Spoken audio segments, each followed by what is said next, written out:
Hello, everyone, and welcome back to the Vast Anonymous Comic Vault. Tis I, Captain Logan, and joining me tonight is Austin the Day Ghost, and we've also got Dan Torrey with us. Oh, I'm sorry, Austin. I stepped over whatever your lead-in was. I literally just yelled "whoa!" So Dan talking about screaming before we started made me want to scream. It's your turn for the screaming, Dan. Go right ahead.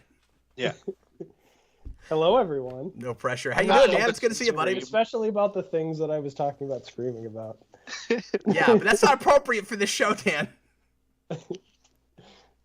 How you guys doing? It's good to see you both. It's good to see you. It's been a long time. So Dan and I have been trying to get together to do some kind of review for a while, and for months we've been kicking around with Austin doing some kind of what-if show.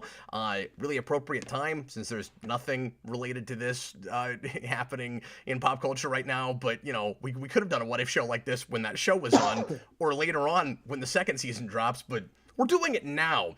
Because the second season of this was the time. No. I'm just saying when it comes out. We could have waited and then done it. Well, then, I think it's coming out in like a few months. No, I don't know. Yeah, I'm not sure when that happens.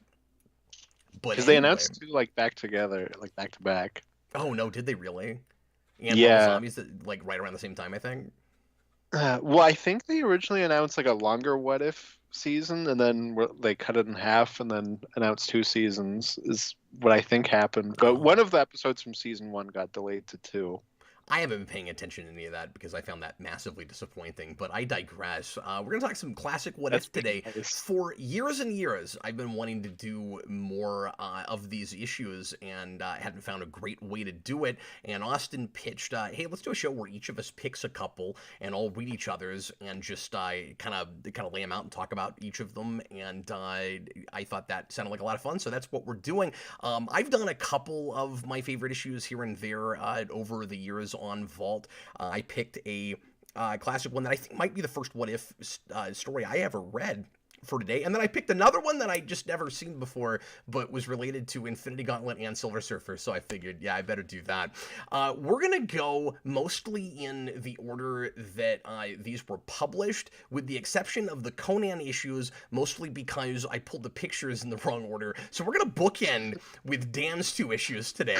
We're gonna start with Conan, we're gonna end with Conan, and then we're gonna do everything else in between. So real quick, why don't you guys each mention just the issues that you picked, and we'll just kind of do an introduction and let people know what issues we're talking about, and then we'll just knock them out one by one, do a synopsis, do a real brief review of each of these, and maybe a little bit of just overall discussion of this series and some highs and lows with it, and comparison contrast with these issues.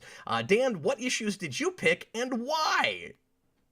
Yeah, so I picked What If Volume 1, number 13, which is What If Conan the Barbarian walked the Earth today. And then the second issue I picked was What If Volume 2, number 16, which is What If Conan battled Wolverine. So I picked these two because I wanted to kind of show these guys some of the classic Conan Marvel stuff. The first issue is written and drawn by the classic Conan creative team, so I thought that would be a good sort of entryway to the classic, Marvel stuff. And then, of course, Conan fighting Wolverine is always cool. Wolverine and Thor are the 2 characters that two of the characters that I would most want to see interact with Conan. So I ended up going with the Wolverine one because everybody likes Wolverine. So yeah. Yeah, I was surprised you didn't pick the Thor one when I saw that there was a Thor Battles Conan What If episode issue. Yeah, the Thor one is really cool because it's all about like the Conan mythology and stuff. But the Wolverine one is amusing as well. So I was like, oh yeah, no, it's really entertaining. Yeah.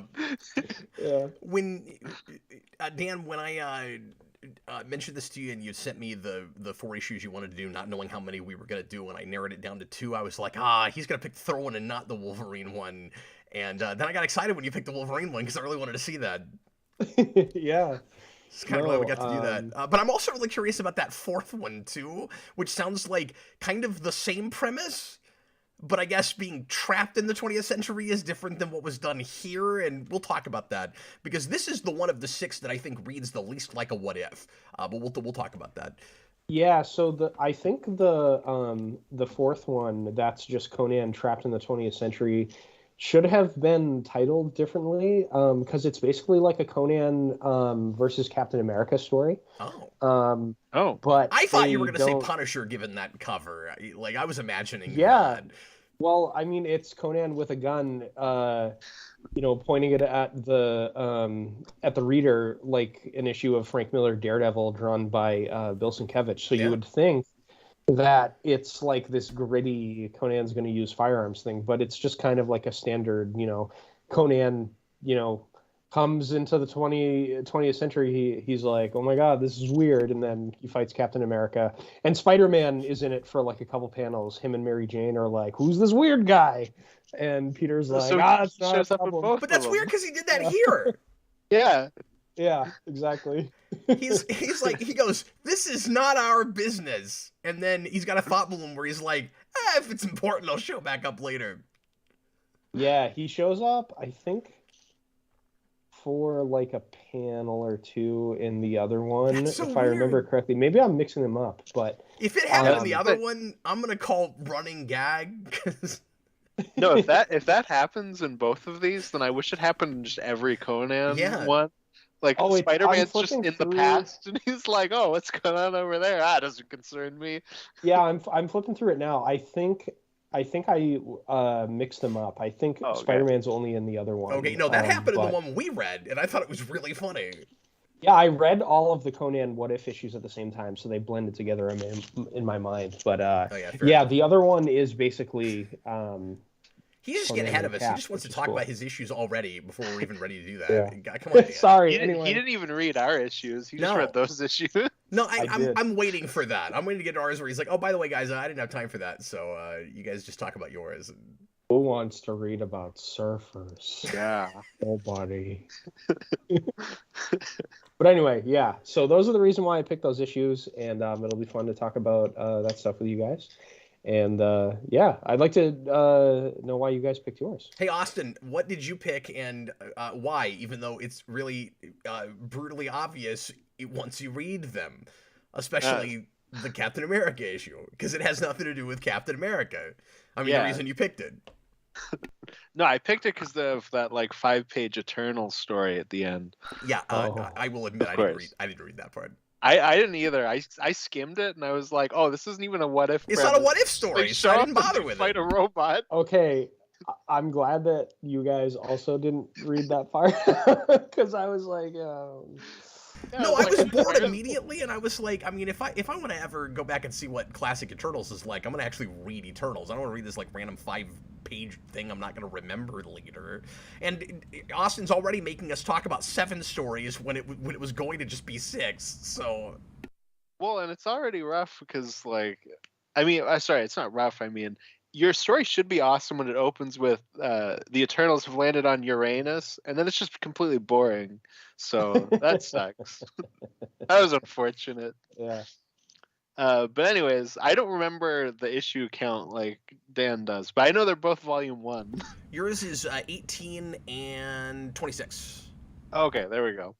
So I did What If Doctor Strange was a disciple of Dormammu, because I like Doctor Strange, and I finally read through the Ditko run a few months ago and part of the Englehart run.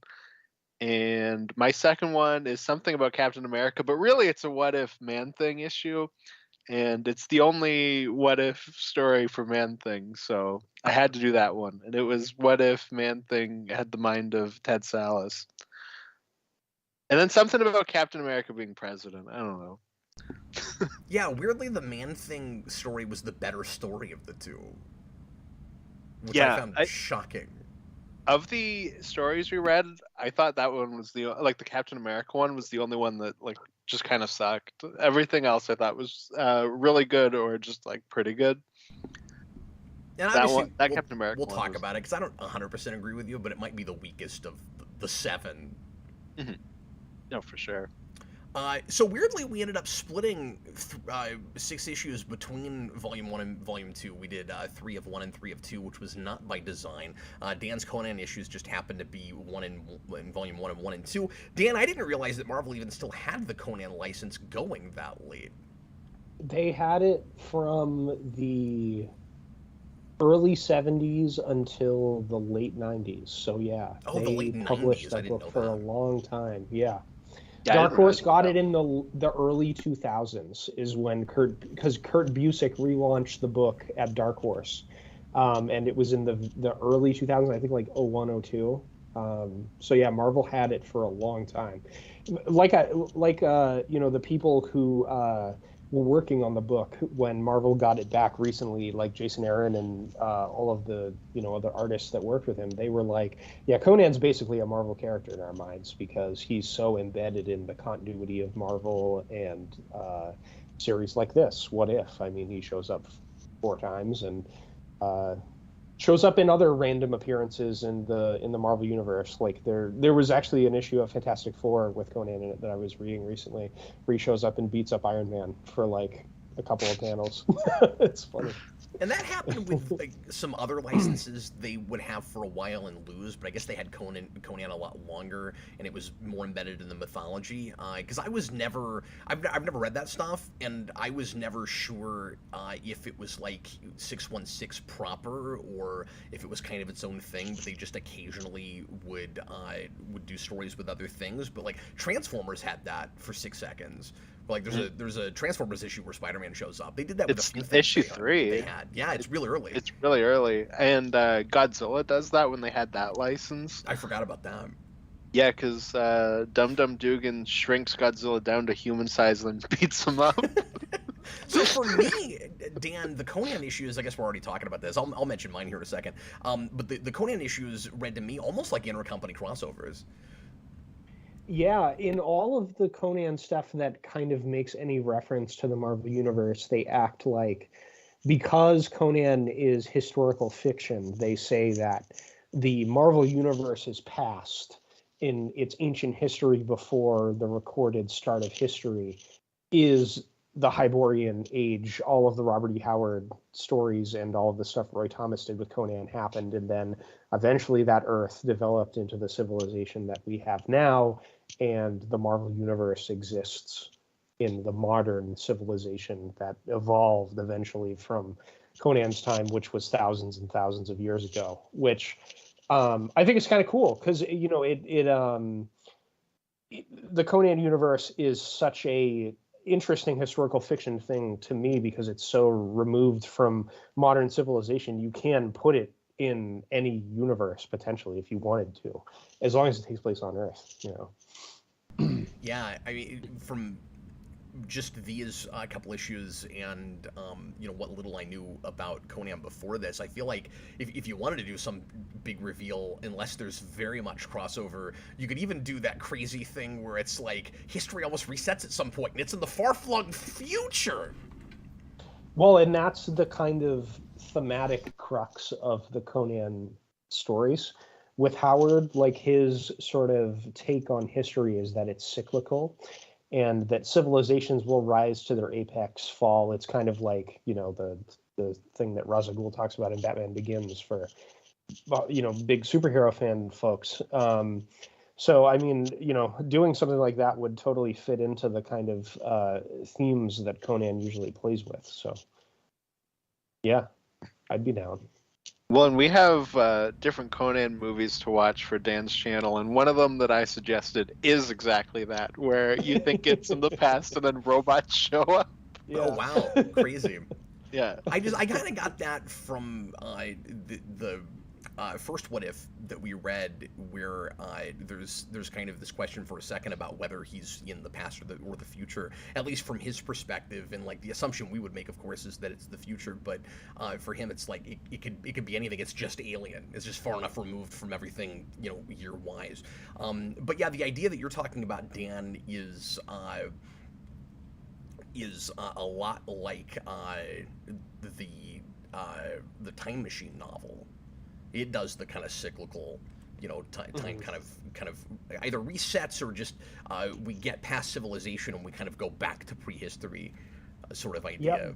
That's exactly what Howard is playing with in all the Conan stories, because Conan's people, the Sumerians, are a descendant of the Atlanteans, and the Atlantean civilization falls into the sea at the beginning of the era, the age that the Hyborian age and all the Conan stories take place in.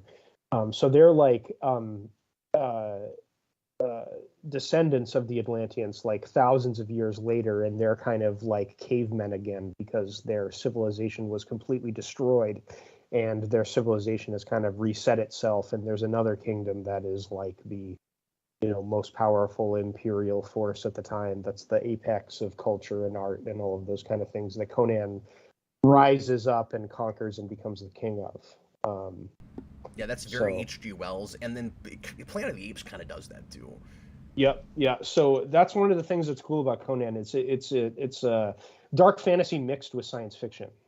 It throws a lot of those ideas in there because Howard was very good friends with H.P. Lovecraft. They used to correspond, and he's got the kind of science fiction, historical fiction, horror, sci-fi, all kind of thrown into a blender, and that's what makes Conan cool. And I think what makes him a cool comic book character, and why he's worked in comics for such a long time, because it's a blend of all of the genres that people who like comics like, to a cool thing, sort of like Star Wars, how it's like all these kind of like cool things that George Lucas liked thrown into a blender.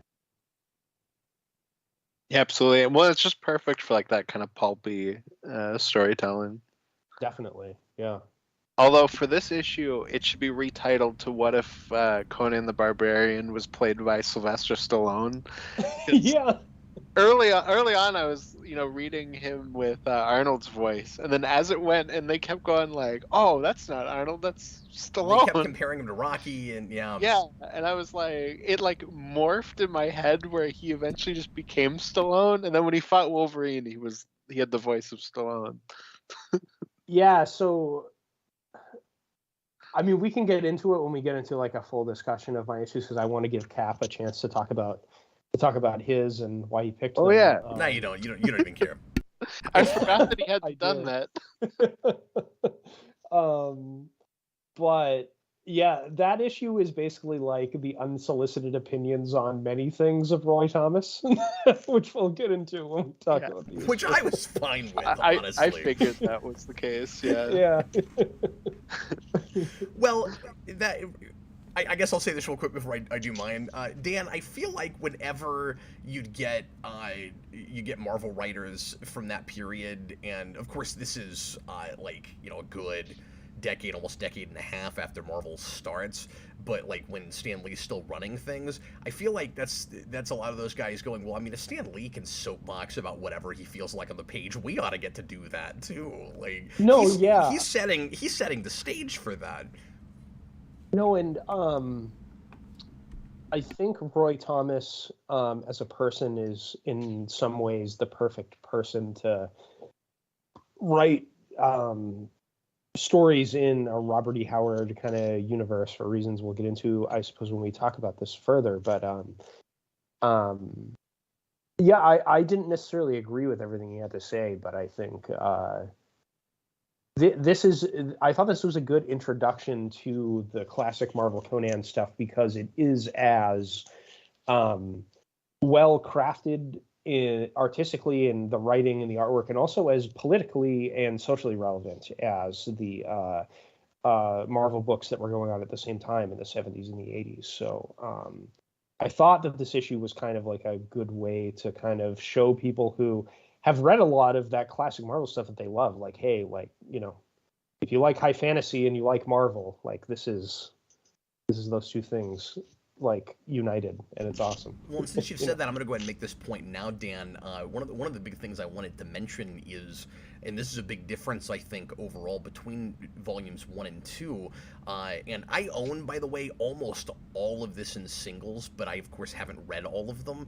And a lot of that is just because they'll be based in arcs and runs that I've not looked at before, and I won't necessarily know what I'm looking at with some of them. But the big difference I think between volume 1 and 2 is there's a concerted effort to keep in mind that this is a monthly that people are possibly buying all of, and they want you to not necessarily have to be or have to know the stories that they're based on, like where the diverging point in history happens, in order to appreciate it. So a lot of them end up reading like weirdly really good, not jumping on points, but introductions to characters. And so it felt like it was really getting to the crux of like who the Conan character is and what he's about, even though I've not really read Conan, and so it was easy to jump into that and understand what the character was about. But also the Doctor Strange issue is kind of that way. And what was the other volume 1 that we had? Captain America, you could maybe make that case for as well, even though Austin didn't like that issue. But like it's still very much about the the crux of who that character is and what he's all about. Yes. And then when you get into volume 2, that is not as true. Not a good introduction to Wolverine. You're smack dab in the middle of the end of the Phoenix saga, and you could say like, well, that's just the start of the story. It's just the conceit. But then I don't feel like I really, if I'd never read about Wolverine before, I wouldn't know anything about it except his power set and he goes feral. Like that'd be about it. Spider-Man maybe more so. Silver Surfer absolutely not. So like that's the big difference between very often the two volumes. Well, the good one for like that we read for volume 2 is that if you've just seen the Morbius movie and you jump into that Spider-Man issue, it'll be like a really good start into yes, because it's exactly that scene from the opening of the Morbius movie when he's on the boat.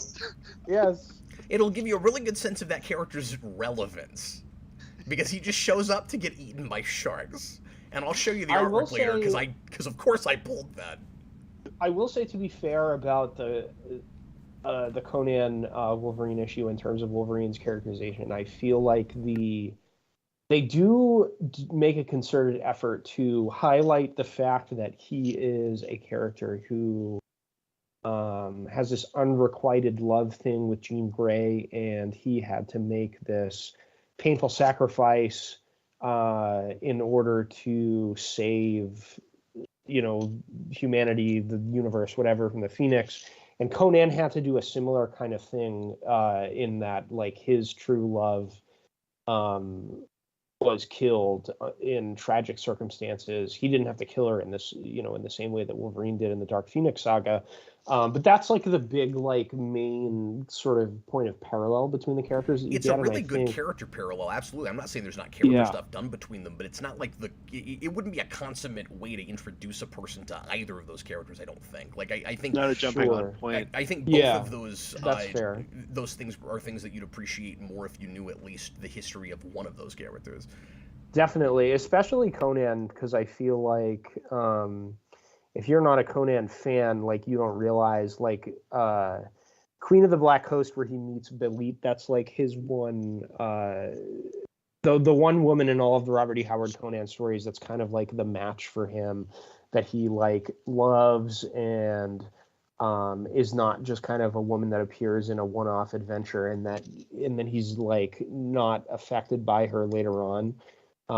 She's like the one woman that, like, was able to, like, make him travel with her for a long period of time. And in the Marvel series, they expand upon their adventures together, because there's a point in the Robert E. Howard story where there's a time jump where they go on a bunch of adventures together, and the Marvel comic fills in those gaps. And it's like a couple years long kind of arc that chronicles all of their adventures together, and she eventually dies, and that's like kind of one of the big epic moments in the Roy Thomas and John Buscema Marvel Conan run. So if you don't know any of that, like you're like, oh, like this lady, Conan wants to come back alive. I don't know who that is. You know what I mean? Yeah, and same thing with Jean Grey. Like, Yes, if you'd never very read any true. X-Men, you wouldn't know that he didn't even date her. But at the very least, with Wolverine, you get like some of the like context for it. Like Conan, like he's in a tavern being like, I'm sad this girl I knew died, and then like a ghostly face shows up. He's like, hey, we'll give the lady back to you if you want. And he's like, all right, fine.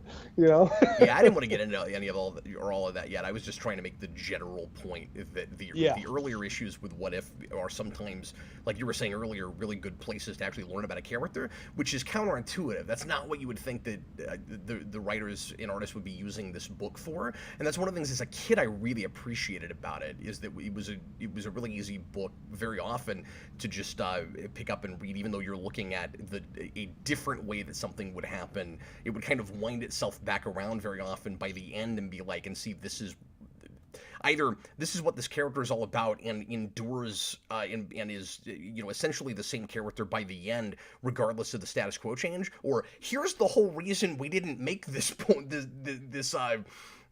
We didn't have it go this direction in the first place, because you couldn't have kept the status quo going, or the character would be completely thrown under a bus. And we've got a really good mix tonight of like tragic endings and endings where things, where characters are more or less the same by the end as you're used to. There's at least one case where you could. I think with the Silver Surfer issue, where essentially that could have just been an ending for Infinity Gauntlet, and the future could look exactly the way it does with the rest of Marvel. This first Conan issue isn't even hardly a what if. It could have been a side story that just happens with that character, as long as you don't mind him having seen the future one time. So there's a lot of different endings and story types that we found by complete random happenstance. Well, and I think some of the endings, like I think the most effective ending of the issues, is the Doctor Strange one that you picked, Austin, where the whole kind of point of the story is that even if Doctor Strange is corrupted by evil, there is something inherently good about Stephen Strange as a person, that he will always end up on the side of good, even if he lets the crappy part of his personality take over for a while. Because we do like contrast that, like that issue really gets that Stephen Strange is a man that has a really like terrible side to him that's like selfish and greedy and petty, and he like leans into that for a while, but the good part of him will eventually always win out. And I feel like that's like making a point about who Stephen Strange is as a person. So like ending up with the status quo is the same at the end through a roundabout way, it doesn't feel like useless. Like it feels like the story's actually saying something about the character. And that was a big problem with the TV show, where very often when they would do that ending, it would feel real cop-out-y. Mm-hmm, definitely. Yeah. And one of the only places where they got it right in that show, I thought, ironically, is a Doctor Strange episode where it ends tragically and he ruins the universe. And I was like, well, at least you took a risk, like I really appreciated that. Real quick, the two issues I picked, I felt the need. Sorry about the delay, Ken. No, you're all right. I felt the need. Because you guys were picking, I don't want to say like entirely off the beaten path stuff, but not as much in the way of traditional costume superhero stuff. Like, yeah, you picked the Captain America issue, Austin, but not on purpose. Not because of that. Not because of that. Yeah. So I went ahead and started with what I think, like I said earlier, is the first What If issue I ever read that really stuck with me, particularly the ending, which is What If Spider-Man Kept His Six Arms, and that is Volume 2. Issue 42, and then I went with What If Silver Surfer we just lost Dan. Oh, well, Spider-Man showed up, and time for you to talk about Spider-Man. But just a really tiny circle in the middle. What if Spider-Man was really small and in a circle? I love how Dan and like wonderfully articulate, and I learned a lot. But I love how Dan used a lot of our first half an hour here to give us like lectures about Conan, and he's like, "I'm really sorry, Cap, that you haven't even mentioned your issues yet." And then when I finally start, he just is gone. He just disappears. Oh, did my camera go out? Yeah, I thought you got up and left. No, it was really perfect, Dan, because it was I was 10 seconds into that, and Dan's like, "Yeah, I'm out. I don't care." After I made fun of you 10 minutes ago and said you don't care, and then he was just gone. No, I'm sorry. That was a terrible coincidence. I do care, and I like Spider-Man. Ironic. But anyway, so what if Spider-Man kept the 6 arms? When I was a kid, that was a really neat issue because I read it while I was watching the 90s Spider-Man animated series, and so I felt right at home because they adapted that material in that show, and I never read the classic issues, issue 100, where the 6 arms happen, but a lot of the things that are in that episode are in that issue, and so the idea that he would hang on to them was kind of fun, and I always liked the ending of that. And then I also picked What If Silver Surfer possessed the Infinity Gauntlet, because I love the Infinity Gauntlet, and Galactus is my favorite Marvel villain. And I love Silver Surfer. And interestingly, one of the artists that worked on, because there were 2 that worked on the Infinity Gauntlet issue, is the same guy who drew the Spider-Man issue, and he's a guy that I'd never heard of before, but he's going to show up twice tonight, and I'll mention his name later because I don't have it right in front of me. But that was weird. He's kind of aping McFarlane in the early '90s Spider-Man artists when you get to the 6 Arms issue, and then he comes in and he's not doing, I don't think, quite as good of a job aping the art in Infinity Gauntlet. But anyway. Yeah, I didn't realize they were the same artist. They look different enough that I didn't pick up on that. But yeah, so I don't know. I picked that for obvious reasons. But anyway, let's go ahead and get into these issues. I'm going to let each person that picked them give us a real quick synopsis, and then we've already talked a little bit about all of these now already, but we'll get a little bit deeper into them and look at some of the art. So the first thing, like we mentioned earlier, is What If Conan Walked the Earth Today? It's Volume 1, Issue 13. This is the most heavy set the Watcher has ever been drawn, I think. There's a graphic novel I've got from the mid '90s with Lex Luthor, and this like kind of a fat Lex Luthor, and the Watcher looks like Lex Luthor here. But anyway, so Dan, give us a quick rundown synopsis of how Conan winds up in the future. So, when we first meet Conan, he's doing typical Conan things. He's in the tavern getting drunk and flirting with women. And there is a woman who seduces him while he's drinking by drugging his wine.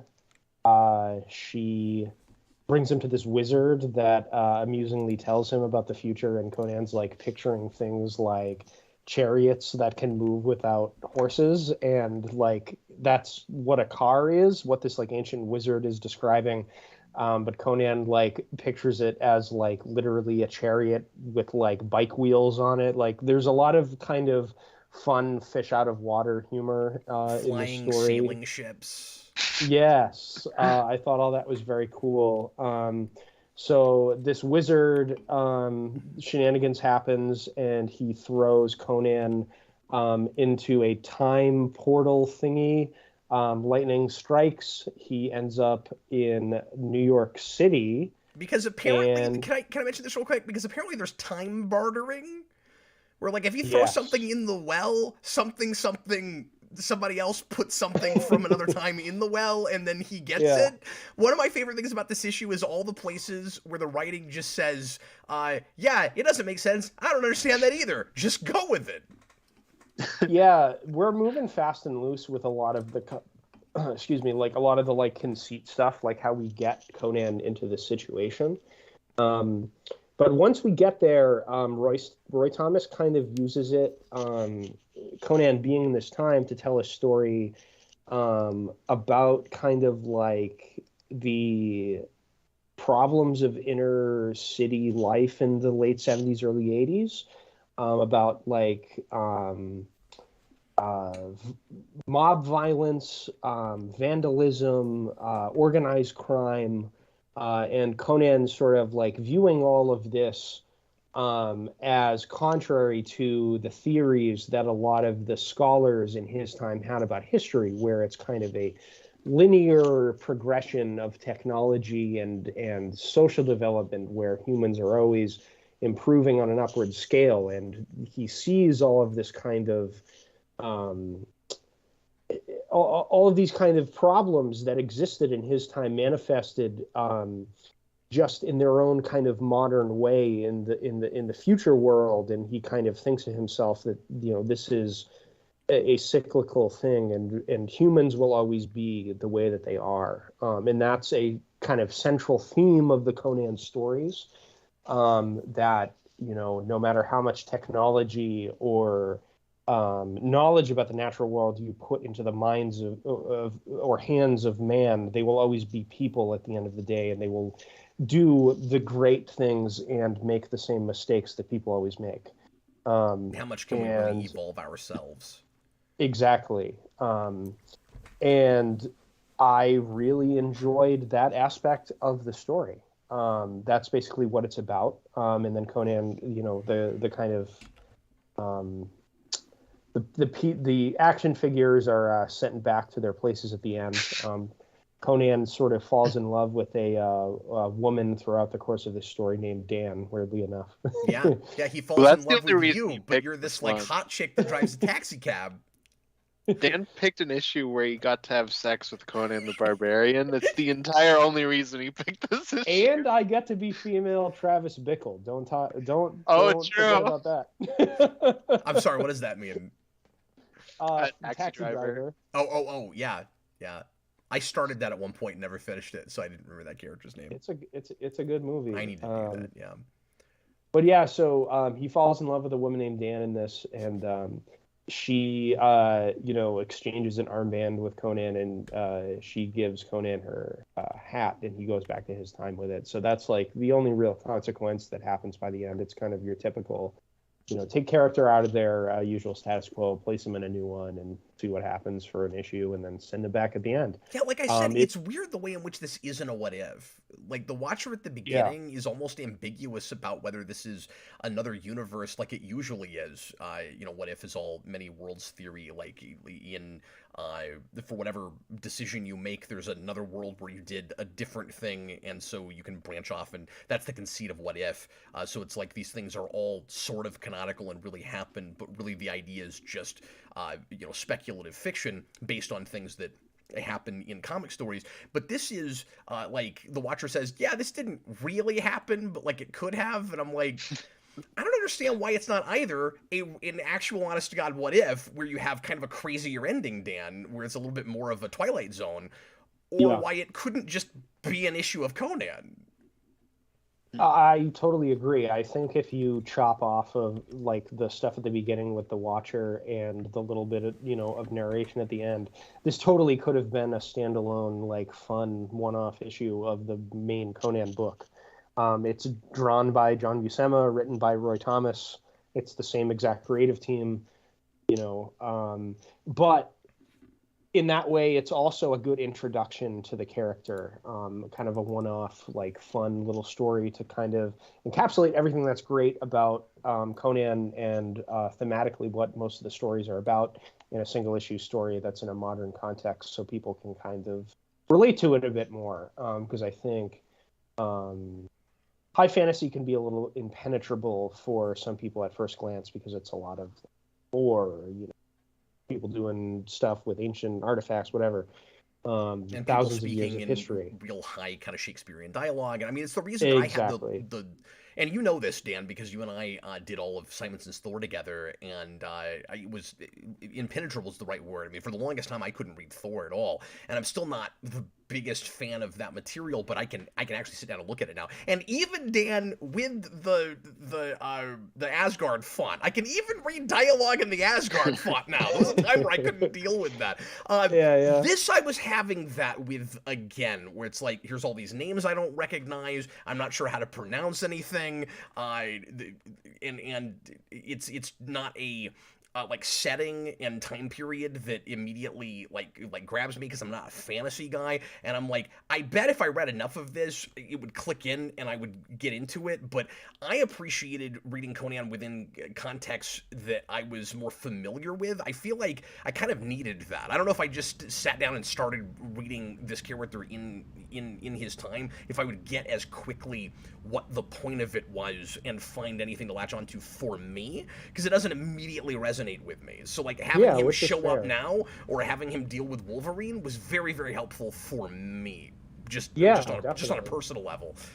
Mm-hmm. No, I can definitely see that, and that's why I picked these 2 issues to kind of showcase, what's interesting about the character. Because even if you don't know the basic stuff about the Conan lore, like when he exclaims, Kram or Mother Mitra or whatever it is, you don't know what that is, but you can understand, the observations that, this caveman type guy is making about the modern world, and, what the story is kind of saying about those things, and that's resonant, I think.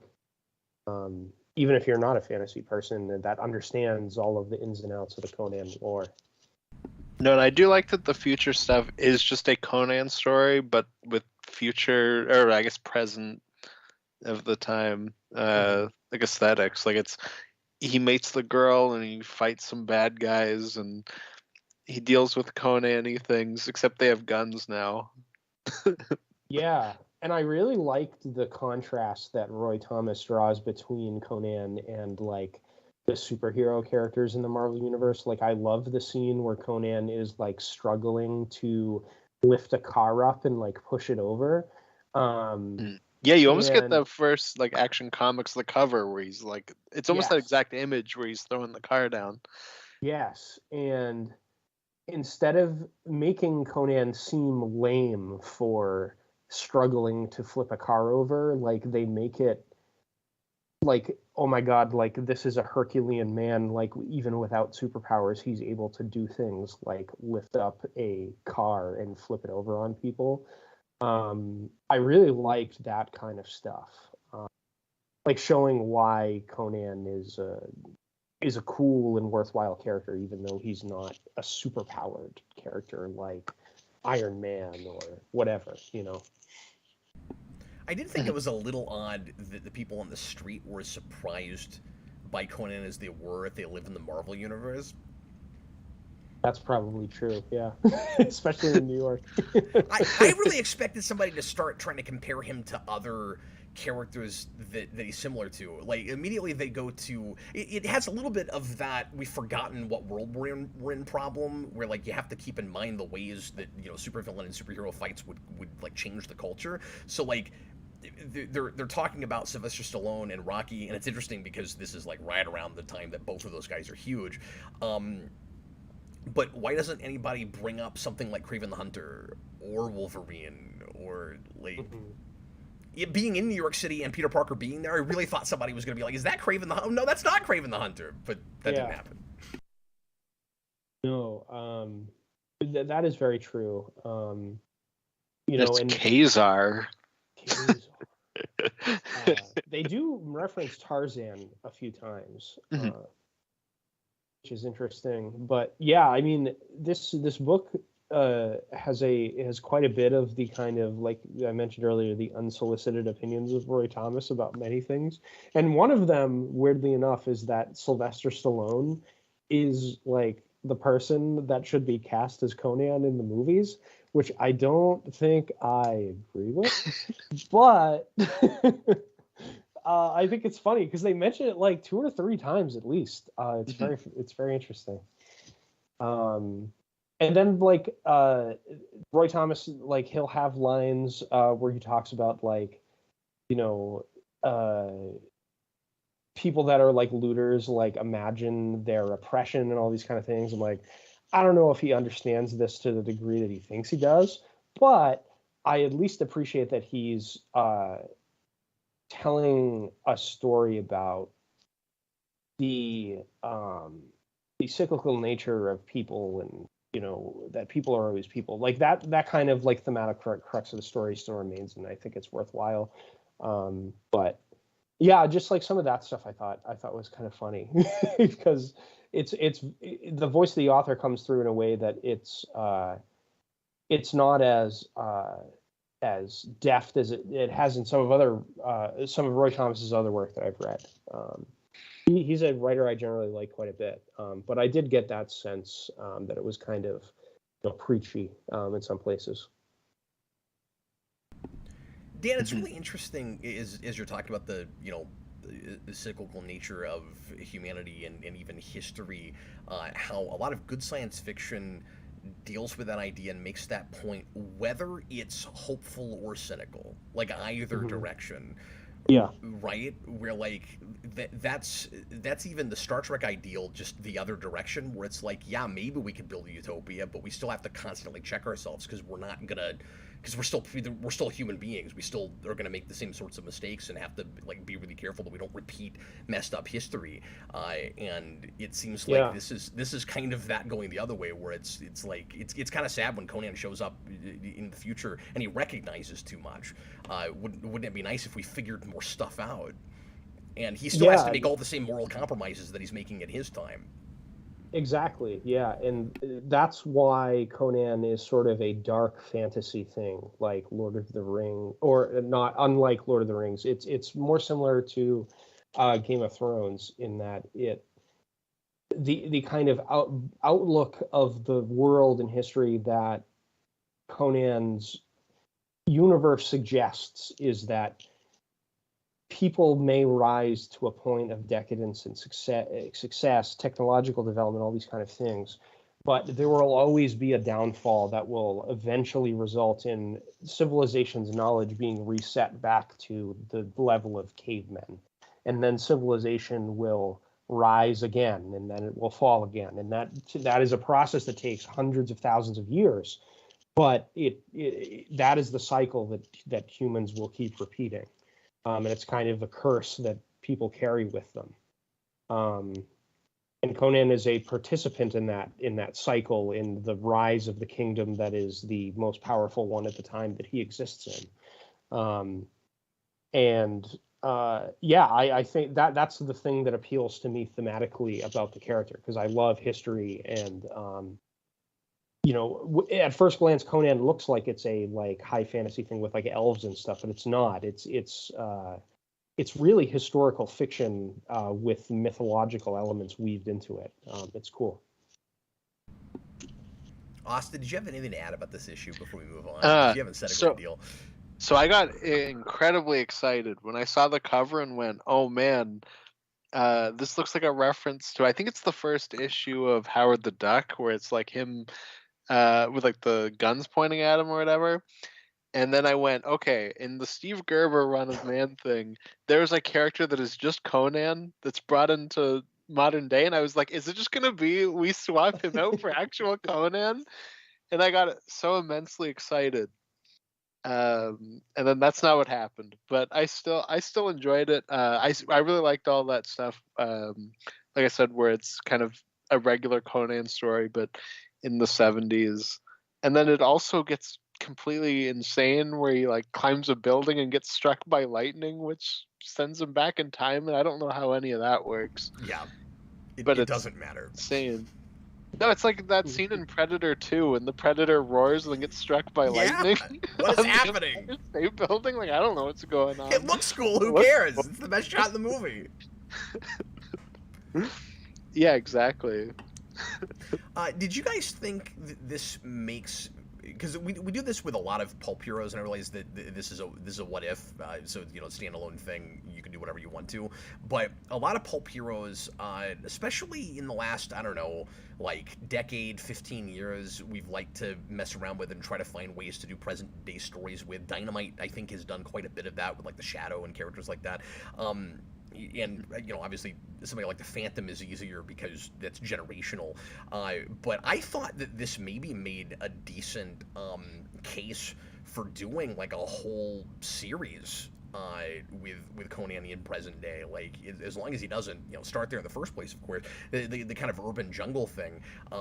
Like Tarzan attempted that with a really crappy TV show in the early 2000s, and I thought that was a really stupid idea. But here I thought it could potentially work, where you could maybe do like a 12-18 issue run where Conan's just it's this, but extrapolated, where he's just stuck in the city. Where does he go? Like what does he do with himself? Yeah, that's where I thought we were going. Yeah, I haven't read it yet, but the recent Marvel stuff that they did with him, I know there was an Avengers book where he was on an Avengers team that was in the present day, and he was stuck there.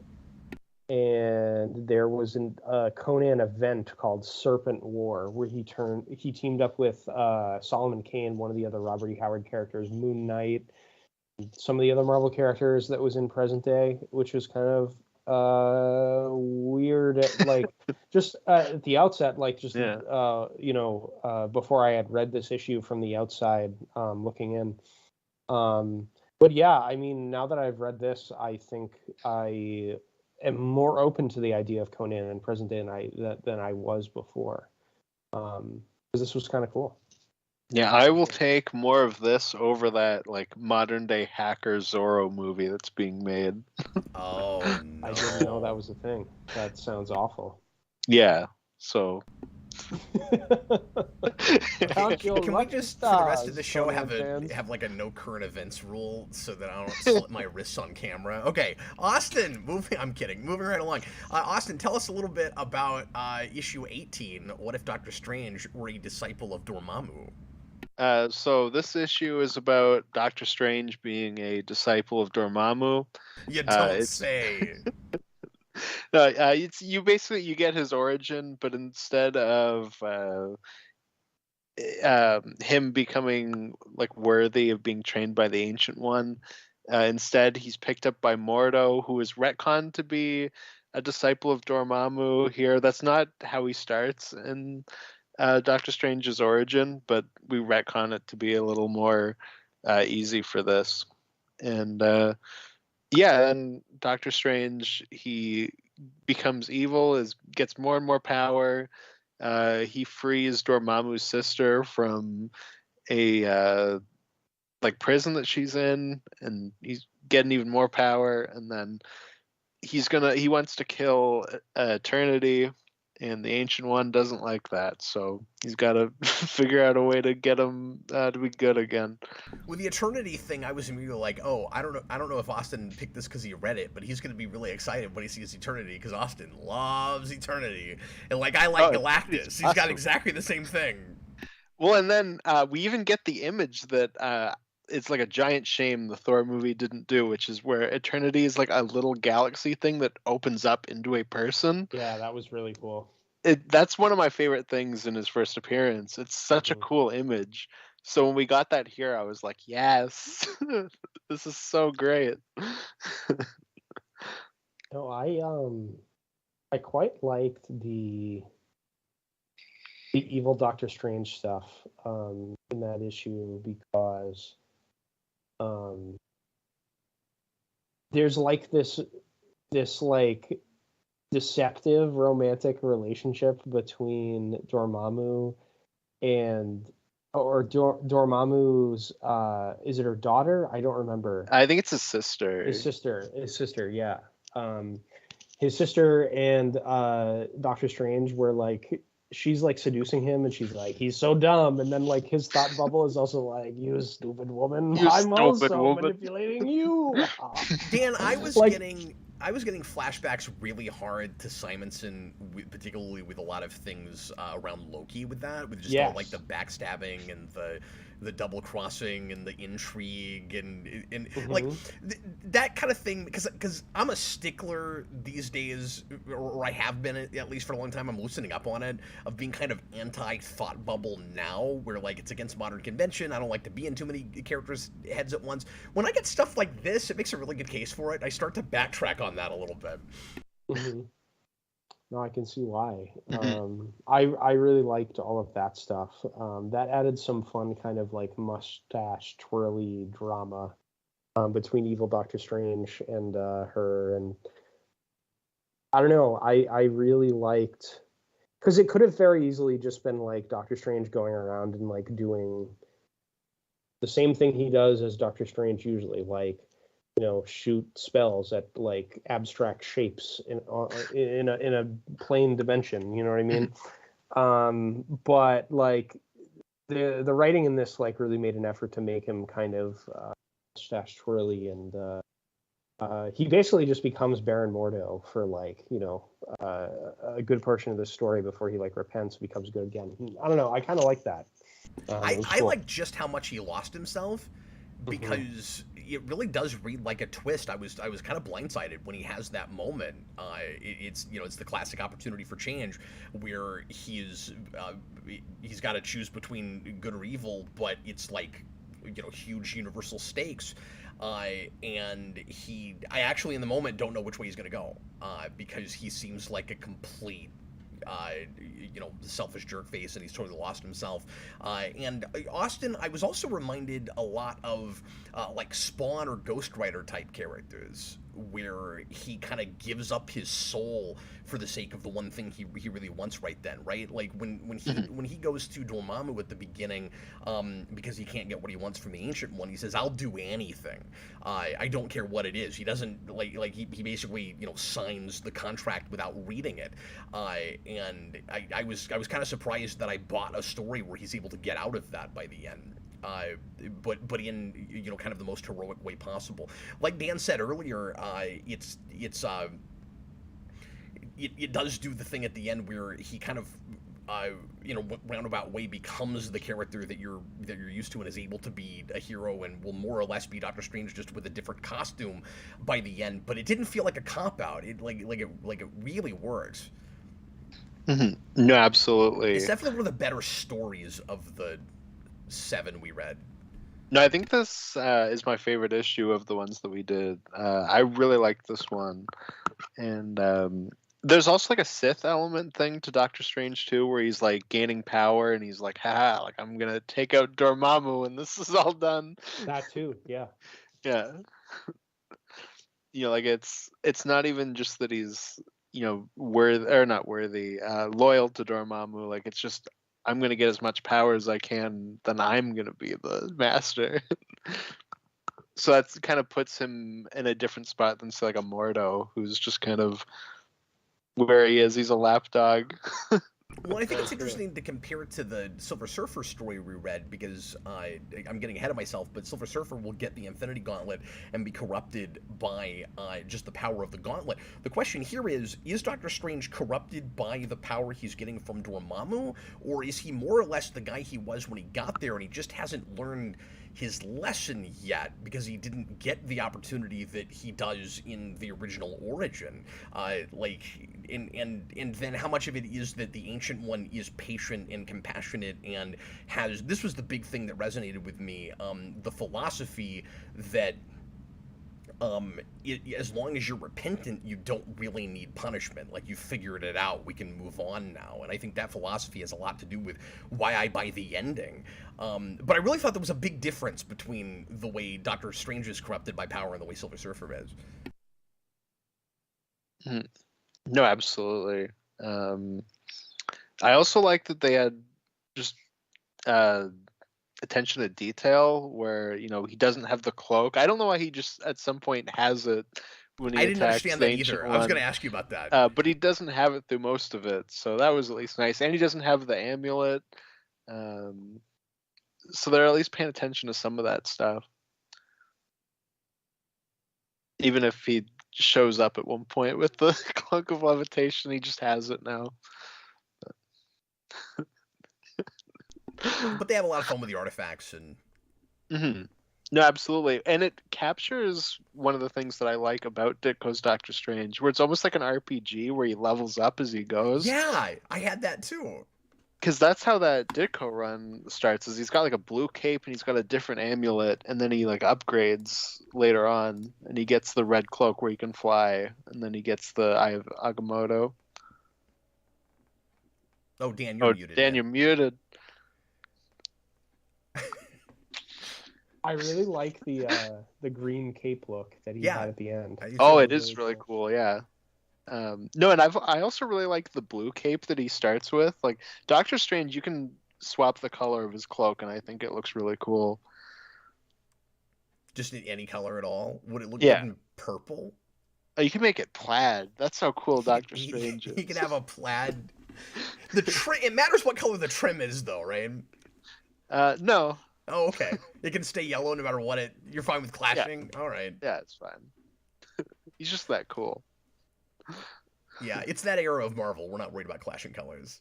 We're especially not going to be worried about clashing colors when we get to the X-Men in the Spider-Man issue that we read with the worst Beast costume imaginable.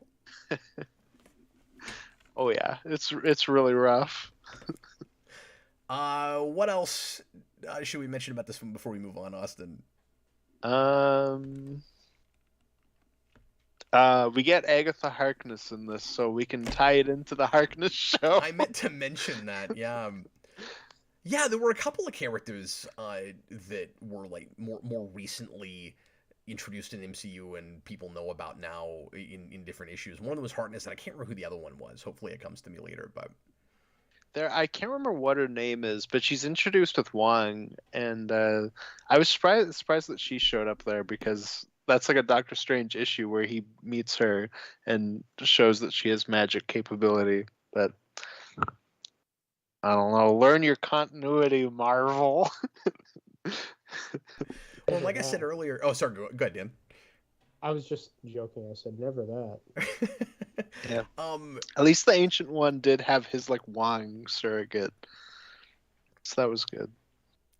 Yeah, like I said earlier, this is another issue that I think is in doing it differently in kind of taking Doctor Strange to his opposite for a minute and making him scary and then winding him back around. It's a really good encapsulation of who that character is to introduce a person to it. Like this made me want to maybe go back and look more at the early Doctor Strange that you've read recently. Yes. Especially and I've done a little bit. Like I read some stuff. I can't remember what exactly. I read some early Ditko stuff when the first Doctor Strange movie came out because I did the. Oh, I remember what it was. I did the animated movie, the direct-to-video movie, on Rewind, and I was curious to know how it differed from the comic origin, because I really didn't know that. So I went back and read that and a couple of other things, and was enjoying it, but I'm not a big magic guy, so it didn't occur to me to keep going. And kind of amusing that we're doing Conan and Doctor Strange, because Conan, like Superman, hates magic.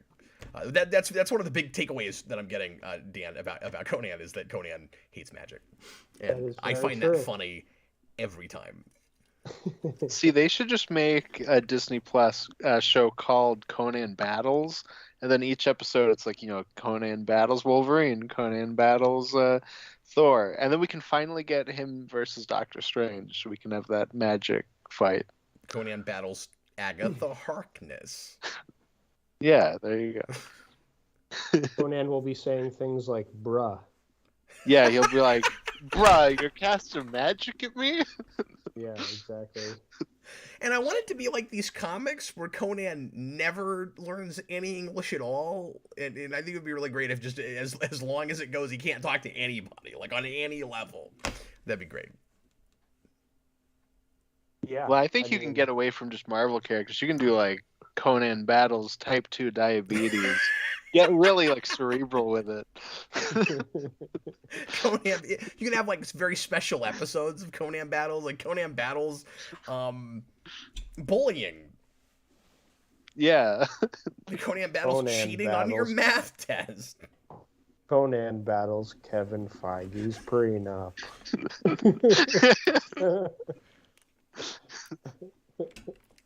Okay, moving right along. Austin, I didn't do this on purpose, but you ended up with both of yours in a row.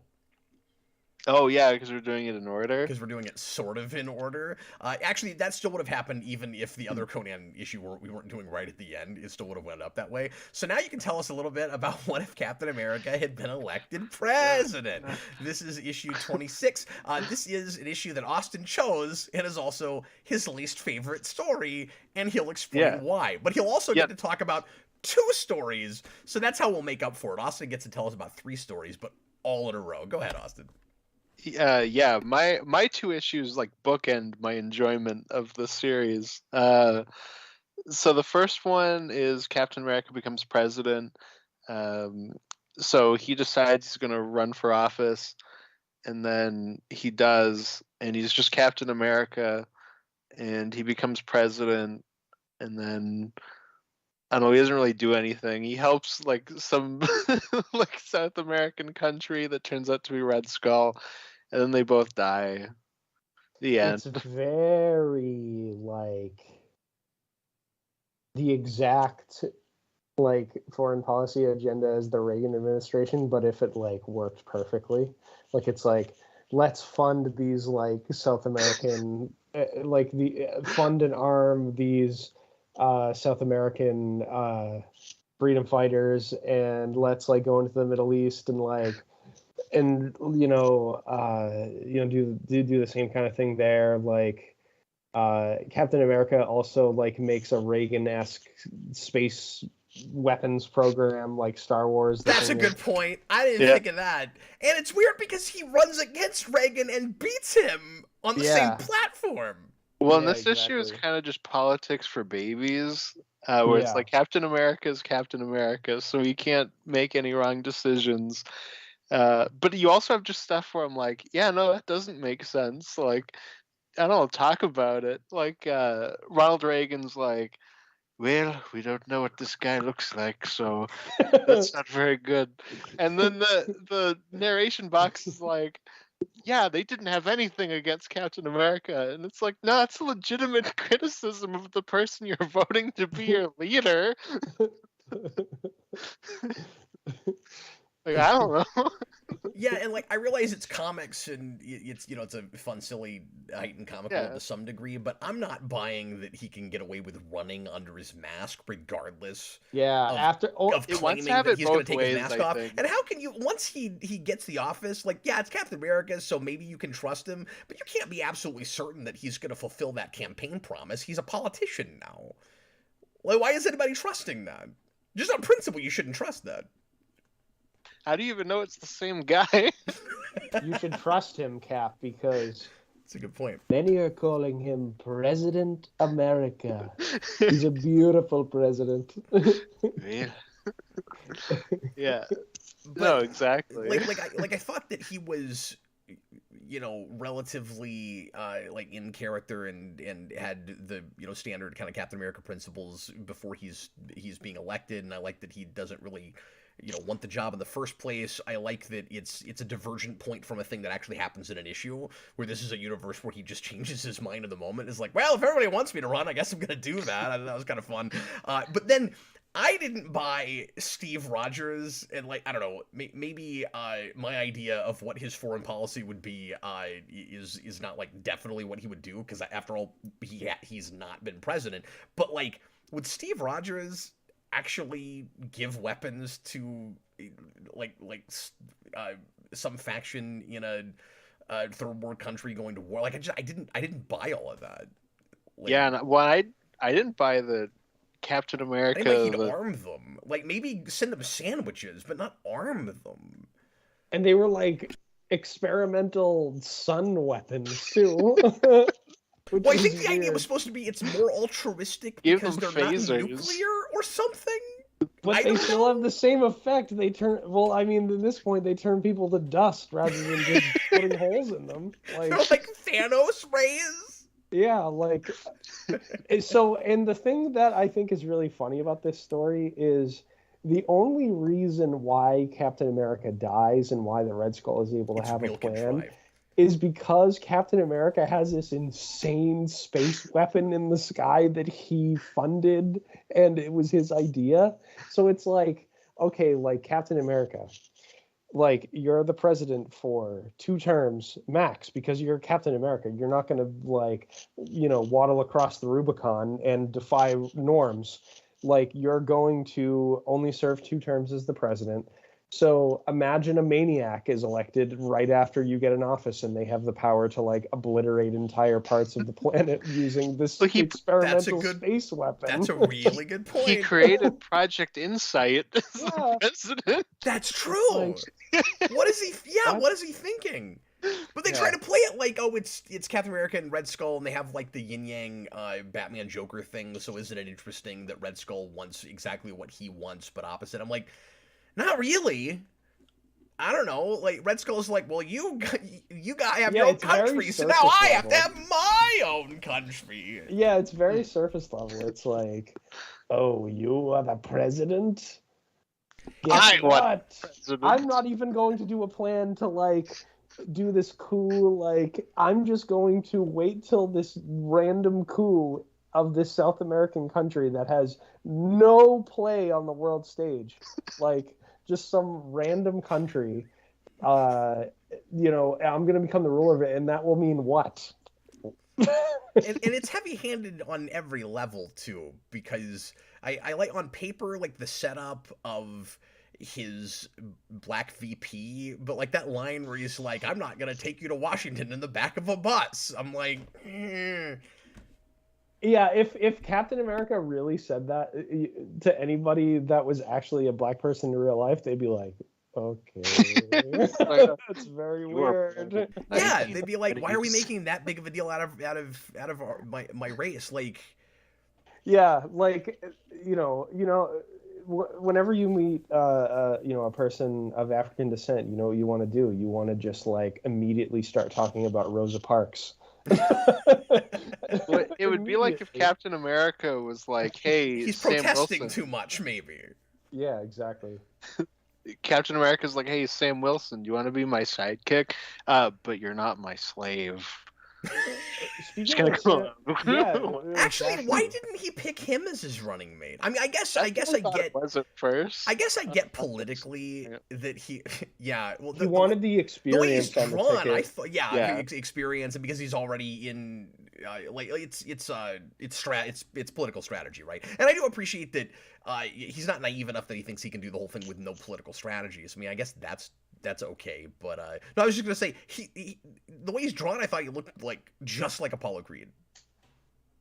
I loved that he was kind of like a rogue senator who doesn't play by the rules too. He's like, Cap, if you got a bunch of consultants around you telling you what to say, then I can't be your running mate. I like to shoot from the hip. I'm a rising star. I don't let anybody tell me what comes out of my mouth. And you're just like, oh, okay, bud, okay. See, there's one good moment in this issue, and it's Spider-Man saying he's going to be the VP to J. Jonah Jameson. Oh, that was great. Yeah, that was pretty funny. And it looked like Jameson was maybe buying it. That's what was funny about it. Yeah. No, exactly. Okay, but let's get to the real reason you picked this issue, Austin. Yes! What if Oh, and first of all, really embarrassing that these two stories are packed together, considering the Captain America one is like, oh, Captain America becomes president. Like, yippee, America's great. Like, you saved the day. Everything's perfect. And then the next storyline is a what if of an issue where terrorists convince a scientist that he's working for his country to like help this creature get his humanity back, and then it ends with the American government coming in and just gunning everyone down and being like, yeah, America, we're the heroes. So the last thing I want to say about the Captain America one, before we move on, because you made this point, Austin, about how it's like America's great happy-go-lucky ending. I think the story thinks that is what the ending is. But the ending is like Captain America's like evil space weapon obliterating an entire country off of the face of the map, and Captain America dies and sacrifices himself, and the United States isn't the one that's basically like entirely nuked. And you're like, But Captain America still caused the deaths of It's an his entire fault. nation of people. I was just some like South American country. Does it really matter? Well, and somebody in the comments No one's said, heard of it. Ren Davis earlier said, I think the idea was that he wasn't, and he even comes out and says this, that he was trying not to create the next Vietnam, but like, he kind of did though. Well, would Captain America, Or he did in the sense that it was our fault, everything, if we just left well enough alone. Would Captain America, like the super soldier, be like that, like worried about being in a war? I don't know. I think part of the problem, of course, is that this was not the concept to do a half issue with. Yeah. Well, it is that like technically full length because it is like 20 pages. Like not like 40-page issue. Yeah. Yeah, and I guess these early issues, a lot of them were longer. And if I had known that, we might not have done 6 because I didn't realize the page count was. So sorry about that. I didn't realize the page count was going to be as grand as it was. But I don't know. Unbelievable. They didn't read too slow. Yeah. For the most part, but anyway, I don't know. Even 20 pages just didn't feel like enough for that. For that concept though. Mm-hmm. Should be a mini series at very least. No, because it is a cool concept. Or you just tell it differently, right? Like you do it more like I forget which issue it was that we read, but sometimes What If would kind of do sort of cliff notes where it would like jump ahead in time a little bit, so it would like establish a thing, and then it would jump ahead and be like, and then this happens, and this happens, and so it would give you sort of a rundown of what an arc or a run would look like, and then it would get back into scene with like the major stuff that would happen at the end of it. This is probably that's probably what should have happened with this. It would have been more interesting not to rewrite it or anything if we'd seen, you know, like a whole term or something. Mm-hmm. What if he gets beat at the end? That'd be interesting. You get, like, maybe Captain America shouldn't be president, and then somebody else comes in that we're familiar with, like Daredevil runs against him and he wins or something, you know, crazy. Like, that'd be fun. Well, I was thinking too, it would be interesting if we did something where like Captain America's a good president during wartime, but not during peacetime. I don't know. That's great. Yeah. Something.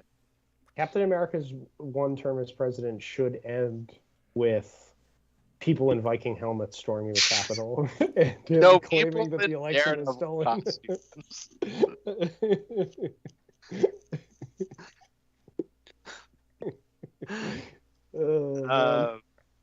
Yeah, Man-Thing. Yeah. So this issue is the Americans do not just gun down everybody because yippee, here we go, we're America. And they take over the scientist project to bring out Man-Thing's mind again. And he's also like kind of evil, I guess.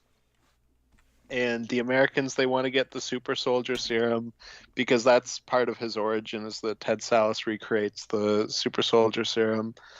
And then he injects himself with it so it doesn't fall in the wrong hands or whatever. Yeah, I didn't know that. Yeah, it's like a spy thing. The first issue of Man-Thing is just a spy story, and it's awesome. And yeah, he like injects himself with it, and then the swamp being the nexus of reality and the super soldier serum in him kind of mutates him to be a giant man thing.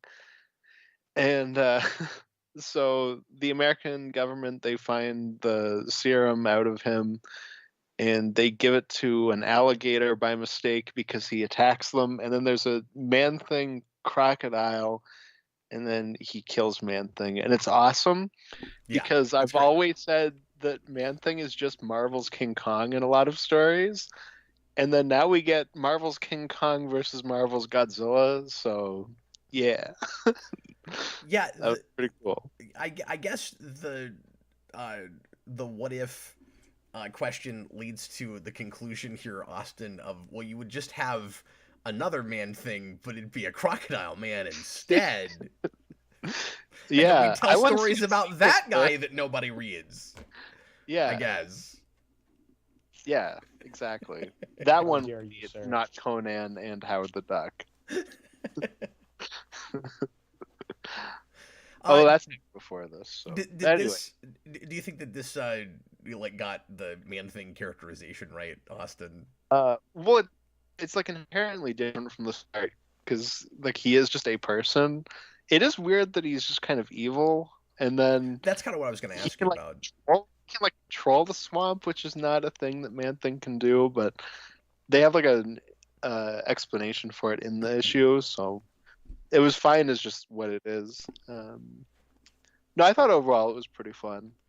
I thought the identity question or idea here was kind of interesting, where there's kind of a question of, is the man still there, and then ultimately we make a distinction between the soul or the man's consciousness and his intellect, and so it becomes a like completely different entity that has Salus's intellect, but it's not him anymore, which is why he's just a monster, even though he's like a smart monster. I liked that idea. Yeah, well, and you know what the best part about this entire thing was? He's given sentience, and he doesn't walk around going like the stupid Werewolf by Night special. Yep.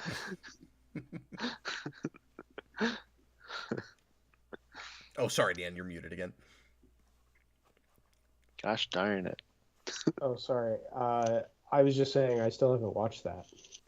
Oh, don't. I don't recommend it, I don't think, but I was sadder watching it through the lens of Austin, because I didn't have any preconception or dog in that fight. But then once he explained to me what Man-Thing is, and then they just made him kind of another, sort of like pet sidekick thing. They're like, yeah, he's basically Orko from Masters of the Universe. That's really funny. Thank you, Marvel. Sounds about right for current MCU. Yeah. Who was it that you were comparing him to in MCU? Like, was it just Baby Groot, or was it? Oh yeah, they made him more Groot-like. Yeah, and you already have Groot. Yeah. Yeah, he's literally scary Groot. Scary Groot will sell action figures, Captain Logan. I don't understand how, but you could make him what he is in the comics, and you could still sell action figures. Like he no, because then kids would think he's scary, and they wouldn't see the movie Cap. So it's important that he has a sandwich at the end. That I don't know how he's going to. He has to look scary, but he can't be scary. Well, they're gonna get sushi. Oh, that's what it is. See, yeah, I don't know how he's gonna eat that. Isn't he holding a sandwich at the end? No, he makes Werewolf by Night coffee at the end. That's what it is, and then he's about to drink coffee. I'm like, how the hell is he gonna drink that? He's got a Man-Thing phase. Yeah. Even this what if issue where he's sentient remembers that he doesn't have a mouth. Well. Okay, moving right along. So here is Volume 2, Issue 42. It's What If Spider-Man Kept His 6 Arms.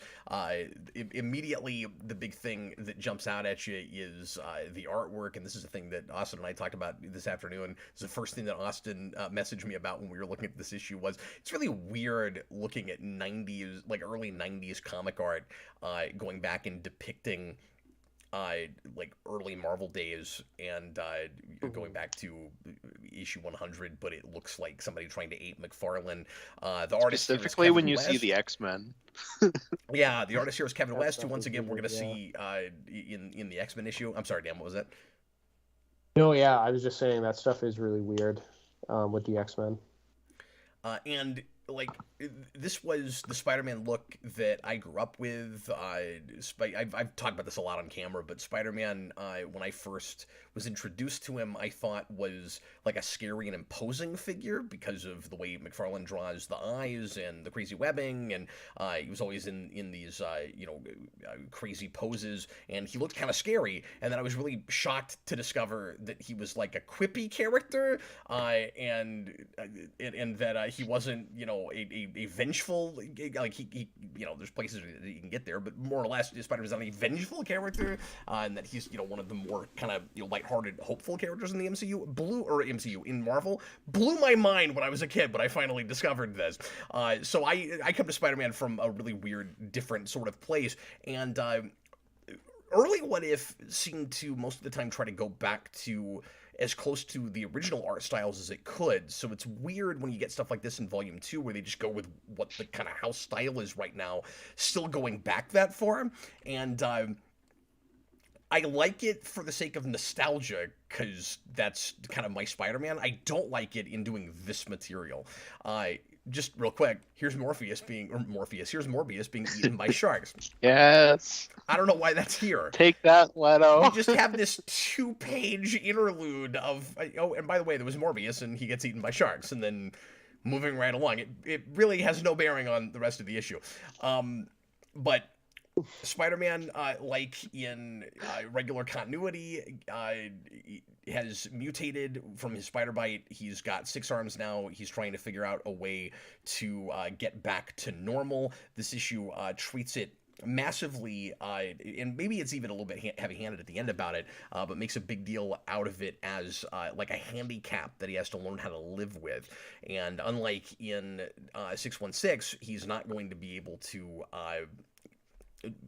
of course, as the title suggests, get rid of his six arms. He's going to have to figure out a way to live with them, and it's going to massively change the way he operates in the future, which is kind of the big thing I like about this issue, is just the end of it. It's really kind of hokey getting there. Spider-Man's going to go to 3 different scientists to try to solve this problem. Maybe he goes to all 3 of them in the comic. I can't remember. I know the cartoon show does at least 2 of them. I'm pretty sure he goes to he goes to Lizard, and he goes to Professor X, but Reed Richards might also be in there, Austin. I can't remember. No, Reed Richards isn't, because I don't think you see the FF until Secret Wars in that show. Okay.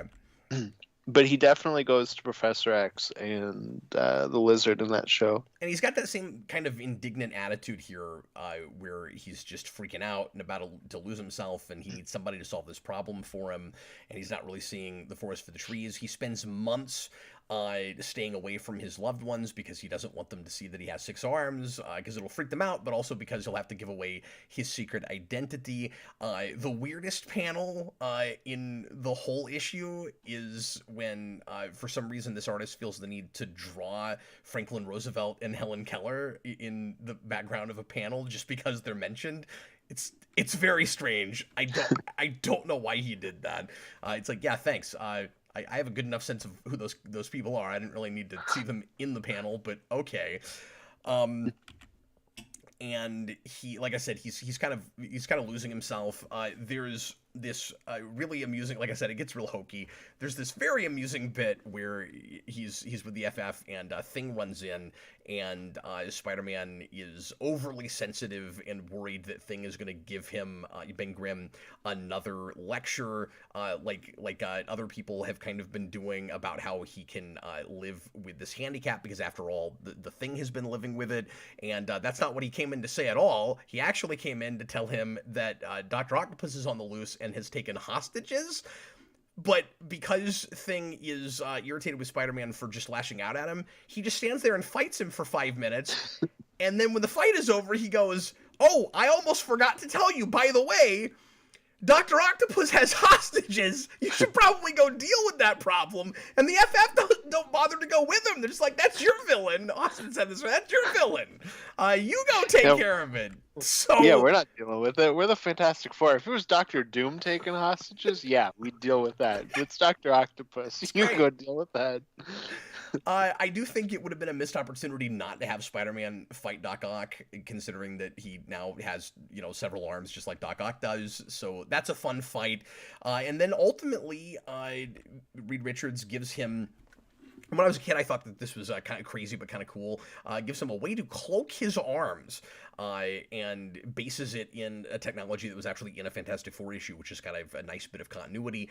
And the way I always imagined it is he probably just goes through life with his other arms like wrapped around his midsection. Like yeah, and then they're cloaked and nobody can see it. But you got to be really careful not to accidentally bump into anybody, because they'll be like, "What does that matter that's touching me right now? I don't see anything." It's very strange.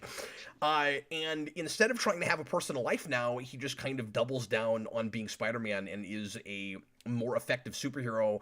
And we're told, I guess this is the issue where we jump ahead and we kind of explain things that happen after this, and he doesn't, and he's able to stop, the Gwen Stacy death. And I guess having 6 arms makes you so much more effective as a superhero that no one can beat you, which is also really funny. It's almost like he's got heat vision or can fly now. Like it's a big deal if you have extra arms. But I don't know. I like the trade-off of like he's not going to have a personal life, but he's able to keep Gwen Stacy from dying. On paper, that's a really nice kind of cause and effect Spider-Man idea. Like there's always a trade-off for things, but what's weird about it is, and like I said, it really lays on the handicap thing kind of thick at the end, where it's like, you can live with any sort of disability. And I'm okay with it being played as a disability, but at the same time, it also reads a little bit like, if you had 6 arms, there'd be no chance you could make it work with a woman, and I think that's very strange. Well, I like that we don't get into that at all. Where it's like, well, if you told her your secret identity, though, like would that be a deal breaker? Like the issue just kind of makes the assumption no woman would want to be with you if you had 6 arms. I don't know about that. Like it makes her seem a little bit superficial, maybe.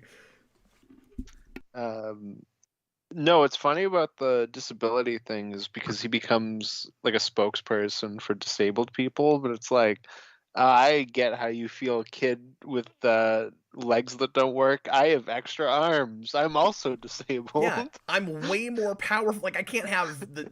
I think the idea is just supposed to be you can't have the same sort of normal life that other people would have. But no, that's cool, Dan. Everybody saw your message, but that's the. But now I've minimized. We'll try to flow through this pretty quickly. There we go. Dan's got to get going. It's late. One thing that I thought was a big missed opportunity at the end of this, Dan, was how do you mention Peter Parker still gets his black costume Secret Wars suit and you don't draw it with his 6 arms?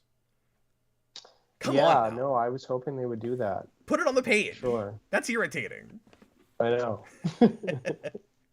Real quick, Dan, what do you think of this issue? I thought it was pretty good. I think it did a lot of cool classic Spider-Man stuff in that, like, they treat the 6 arms thing, like in the original stuff, as kind of like a personal problem he has to deal with. And even though he doesn't like get rid of them like he does in the original stuff, he finds like a way to, overcome it and still live with it, improvise, adapt, overcome like Peter Parker does. So I think, they did a good job kind of like, encapsulating the spirit of the character in this. So I like that about it quite a bit. We'll go ahead and jump ahead real quick, and we'll go ahead and do mine last, just in case Dan's got to jump out before we finish. Dan, talk a little bit about a little more, because we did a little bit of it earlier, the Conan Wolverine issue. Oh yeah. So that issue, basically the premise is, Wolverine gets plucked out of the final battle where Jean Grey dies for the first time during the Dark Phoenix saga, right before he would throw Colossus at her and do his epic moment where he has to initiate the death of the woman that he loves. He gets plucked out before that happens and ends up stranded in Conan's time. In the story, Wolverine is kind of like, trying to adjust, and he tries to steal clothes from some people. He meets Red Sonja. Think she's Jean Grey for a second. It's hilarious. Yes. Yeah. And he eventually like falls in love with her. Conan is sort of in a similar place in his life where he's sort of mourning the loss of his true love, Belit. And that's kind of like the character parallel that the story plays with between the two characters. And then at the end, after they do battle and they contrive some funny stuff to get Conan to be strong enough to be able to fight Wolverine, like they stumble into an area where there's a magic sword that's able to stand up against adamantium, all that kind of stuff, which is kind of funny. So after their battle happens, Conan gets sent into the final battle of the Dark Phoenix saga, and the universe kind of ends, and Wolverine stays back in the Hyborian Age and gets to live out as kind of Red Sonja's warrior king husband, which I thought was kind of fun. So yeah, it's a grand and epic tale. With by the end, the anyway. funniest possible ending. No, Yeah. this is the best ending. I have to read this balloon here for a second. So you've got the Watcher at the end, and he says, a large rock takes out the Cyclopean leader, sufficiently shattering the psychic rapport shared with Phoenix. Without that rapport, and without Wolverine to hurl Colossus at her, this problem could not be solved in any other way. Nothing prevents Jean Grey from transforming literally and completely into her dark persona. I just thought that was amazing. That it was like it's spelled out that the only possible way to solve this problem is hurling Colossus. It's amazing. I love it so much. For me, the funniest part is that Conan is like behind all the X-Men, and he just sees them. So his first thing that he like decides to do is he picks up a rock and he whams Cyclops in the back of the head, and then the universe explodes. Yeah. So Cyclops is just standing there watching the woman he loves, like, go evil, and then he gets hit and he's like, "Ow!" And then he gets lit up for no reason. Almost as if he's a stand-in for Wolverine and knows what Wolverine secretly really wants. Because they traded places, so it's like he's got to take out Cyclops because that's what Wolverine deep down would like to do. Oh, it's such a funny ending. Yeah, it's amazing. But Dan, I really like the idea of this is another thing that I wouldn't mind like seeing spun off into a miniseries. Like Wolverine takes Conan's place and is kind of Conan now, and it's like instead of the Conan age, it's the Wolverine age. I wasn't expecting that ending. The whole thing was worth it for that. And I think it's a fun issue, but like that's one of those. It's not a lame ending. It doesn't miss any opportunity. That's totally the right way to go with that. I thought it was neat. I agree, and I liked that. That's another thing that highlights the kind of parallels between the characters, because Wolverine and Conan are very similar, kind of like archetypal characters. They're both kind of like the loner outcast, rage-filled berserker, wandering warrior type. They're violent, but they have a code. Exactly. Yeah. So like having Wolverine step into that place is just logical. And I liked that. It was a good way to end the story. It was kind of goofy, like seeing the drawings of Wolverine like as a king in the Hyborian Age, but I was like, it's kind of fun, goofy. I like that. Yeah, well, it'd be the opposite of Old Man what Logan. You want from a versus thing. Like it'd be fun to throw him that far in the past and do like the Old Man Logan thing, but it's at the dawn of time. Exactly. Yeah. I enjoyed this one a lot. No, this one was a lot of fun.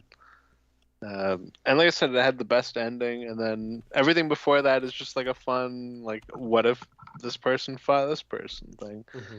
There's a lot of contrivances, but the novelty of seeing them together is cool enough that I don't really care. Yeah, and another thing that makes it feel like an intercompany crossover.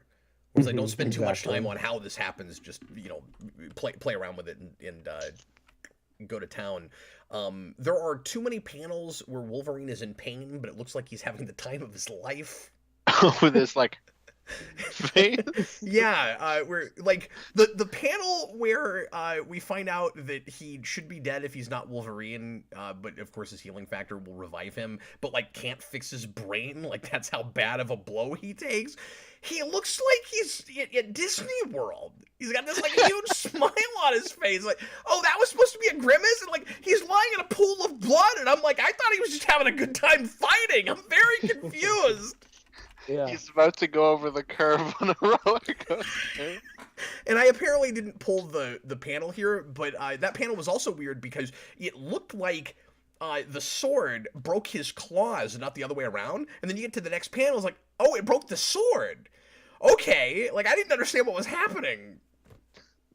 Yeah, it was very weird. Very weird. I hope the person that drew this got fired after this issue came out. Oh. Okay, so very briefly, I'll go through the Silver Surfer Infinity Gauntlet issue. It's real straightforward. It's real simple. Let me backtrack here. So, and Dan, if you got to jump ship, we totally understand. But I wanted to go ahead and do your Conan issue in case you fell asleep or you left. What if Silver Surfer possessed the Infinity Gauntlet? This is Volume 2, Issue 49. I love the Infinity Gauntlet. It's my favorite Marvel event. It was a big deal for me in high school. This is one of the most badass Silver Surfer covers I've ever seen. Dan pointed out a thing I wasn't even thinking about, which is, look, he's got his surfboard strapped to his back. How freaking cool is that?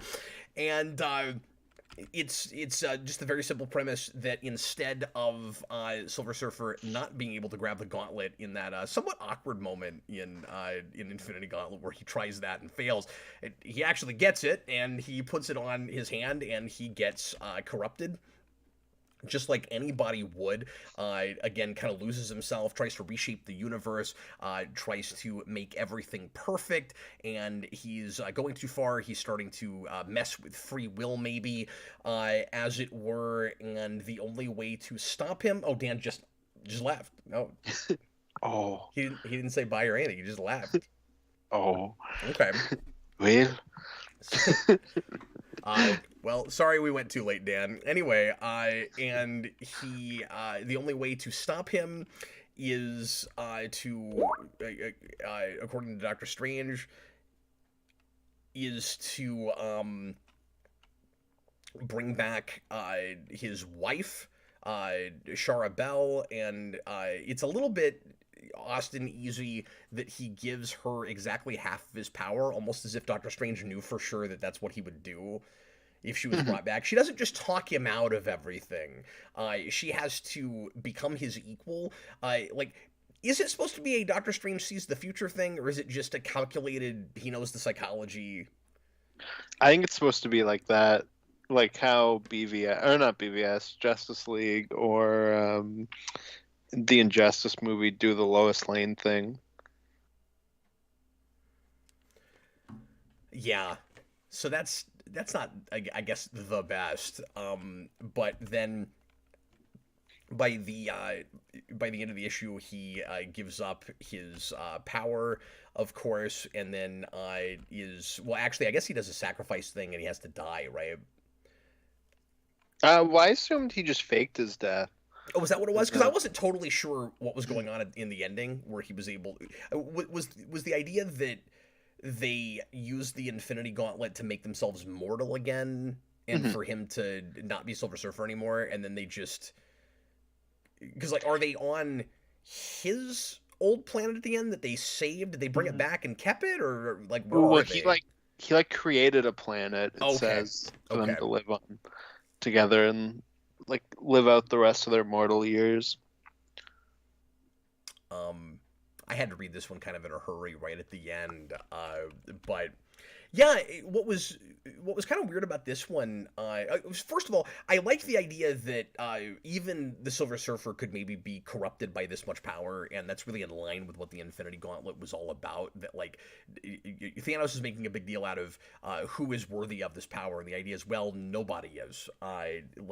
Human condition, you can't possibly, and I think I agree with this on principle. You can't possibly be the god, the master of the universe, and not go too far with it and start to see yourself as how could you possibly keep your perspective? And the idea, I think, with Silver Surfer getting the gauntlet is even the most altruistic of us couldn't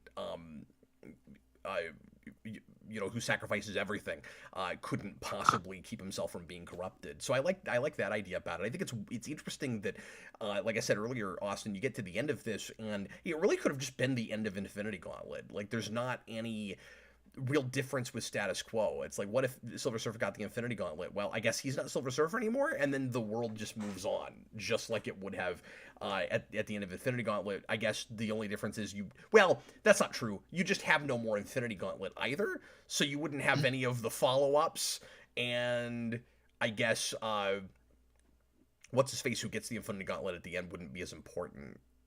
Adam Adam Warlock. Warlock. Yeah, he just wouldn't matter anymore, I guess. Oh, All that much, right? at least he would still get Guardians eventually. But yeah, basically, yeah, he wouldn't be as important. You wouldn't have like the Magus stuff with Infinity War. Although you also have a Thanos that's just there still. Yeah, that's true. Well, and 'Cause- and they yeah. and they kind of, if you were gonna tell more stories after this, they kind of set him up where like he's still gonna try to get the whatever closest equivalent to Infinity Gauntlet he can, right? Like he's not done, and I like that. No, for sure. What did you think of this one? I thought it was really good. It was because I also like Infinity Gauntlet, and it felt like pretty in line with that kind of stuff. Mixed with like some Infinity War, I thought the comic, not the movie. Yeah, that's true. In terms of feeling. Well, speaking of the movies, I kind of thought it was headed in a use the stones to destroy the stones plays. When he says like we're gonna use the artifact to not reverse everything, but it seemed like he was just gonna destroy it, and then that's not exactly what they do. Mm-hmm. Well, because it does seem like he destroys the gems by the end with them, so I guess it's that. Tell. Like, it was a flattened glove, but I wasn't sure what happened to the Infinity Gems. well, they're just kind of gone, but the glove itself is destroyed. Yeah, I just thought it might be a little bit ambiguous, but. Mm-hmm. No, that's what it seems to imply, is that it's like you can never do this again. I think the art in this issue is a little hit and miss. It's really hard not to hold it to the, to the Perez standards of that book. Sure. So there's places where it looks nicer than others. This is a rough page. I don't like when he draws just the surfer, but there's other bits that are fine. Whoa, why is the Watcher so red in that? I don't. That he's got a sunburn. What happened to him? No, he's so mad. He's outraged. Yeah, I've never seen the Watcher that angry before. RJ Godzilla, who's the woman with Silver Surfer, that's his wife. Yeah. So, does Strange somehow bring her back to life? It doesn't really get into how she's brought back. Well, and also, why wouldn't he just bring her back to life when he can do anything? Well, and I've only read the Silver Surfer stuff around this, like Infinity Gauntlet, so I don't know a ton about Silver Surfer, but isn't his wife alive in main continuity? I didn't think she was. I thought she. Oh, you know what? No, I guess it's been too long since I've read Silver Surfer stuff. Obviously, he goes with the Galactus to save his planet. Mm-hmm. So. Look, that's what I was thinking. Yeah. Yeah. No, good call. It's just been too long. But then that also becomes weird. I don't know why I always think that with him, that his wife is dead, but like, or maybe I thought that somewhere in the continuity his planet got destroyed. Just because Silver Surfer has to be super, super tragic. So it's like, he couldn't even stop that from happening later on. But I guess that probably doesn't happen. Well, and then once he becomes free from Galactus, like, why doesn't he live with his wife? I don't know. I guess he's just living the American dream. Godzilla also thinks that she was dead. So I thought she was dead, but I might be wrong. I'm not. Oh, okay. Yeah, I don't know. I think of myself as a Silver Surfer fan, but I don't know as much as I'd like to. Like, I need to go back and read a lot more. But I've only ever read that Starlin Surfer stuff. Yeah, and I've read his original Maxi series, but it's been forever. Like, I don't remember it very well. The 12 issue. Yeah, I've never even read. 'Cause Fantastic Four is one of my big blind spots. I've never even read like the Coming of Galactus stuff. Yeah. And I have read that, but once again, it's been a really long time. Well, and do you realize that he had a monthly in the 90s that went forever? That's like a 150-issue run. No, I knew he was really popular for a long time. Maybe it's not quite that long, but it's crazy just how long of a run he got. Josh puts in a $5 super chat from what we were talking about earlier with the Wolverine and Conan issue, and says, I think Wolverine and Conan have that noble barbarian thing where they have these dark impulses in an imperfect world. I agree. Mm-hmm. Yep. No, they thought they could be barbaric men in an imperfect time. They seem perfect to put together. Another what if you did the bring Conan back to present day thing should be what if Conan was Weapon X? Oh yeah, that would be cool. Except instead of claws, he's got like a sword that like comes out. Shoots out. Yeah, that'd be great. It would be like Barakapool. Okay, so this took way too long. We almost did 2 hours on 6 issues of What If. My apologies for the length of this stream, but thanks a lot for watching, folks. Austin, anything else you want to mention about these? Yeah. No, I have one last thing I want to mention with this issue specifically. Sure. Which is that the best moment of this entire issue is that Silver Surfer makes Death like scantily clad and attractive, and he's like, "How do you like that, Thanos?" And Thanos is like, "Oh, I don't like it." Yeah, that was great. Well, they're trying to play it like you're just reading into the image of it. They're trying to play it like she is basically Neil Gaiman's Death now, where she shows up to you as you die and comforts you, as opposed to being like the scary wraith thing. Yeah, and that's why she looks like that. Portrayed. Yeah. Look, attractive women are always scantily clad in 90s Marvel comics. That's but 90s comics. Thanos doesn't like it. No, he's like, "You're not attractive anymore. You have skin. I can see your ankles, Death." And also, you have ankles now. Yeah, exactly. I want to see this image in the MCU. Hey, do you want to do this again at some point? Because I do. Yeah, absolutely. This was really fun. Mm-hmm. No, I think we can touch back on some What If, and you can. I mean, it's an easy thing to just go, this now. We'll talk about it. Maybe next time we'll just do 4 instead of 6. Mm-hmm. Or 3 if we've got another person like Dan. Well, I have a list on my phone, so I'm even ready for more. So my favorite was always What If Venom possessed the Punisher, but I've done a video on that before, so that's why I didn't pick it. Yeah, I contemplated that, putting that on my list, but I didn't because I know that you've covered it before. So, and I also wanted to do, if I was picking 2, I wanted to do one I hadn't read, because I just thought it'd be fun to be surprised. And again, I was trying to create some variety. No, of course. No, and I haven't read any What If before now, so this was all new for me. And yeah, sorry. Go ahead. No, go ahead.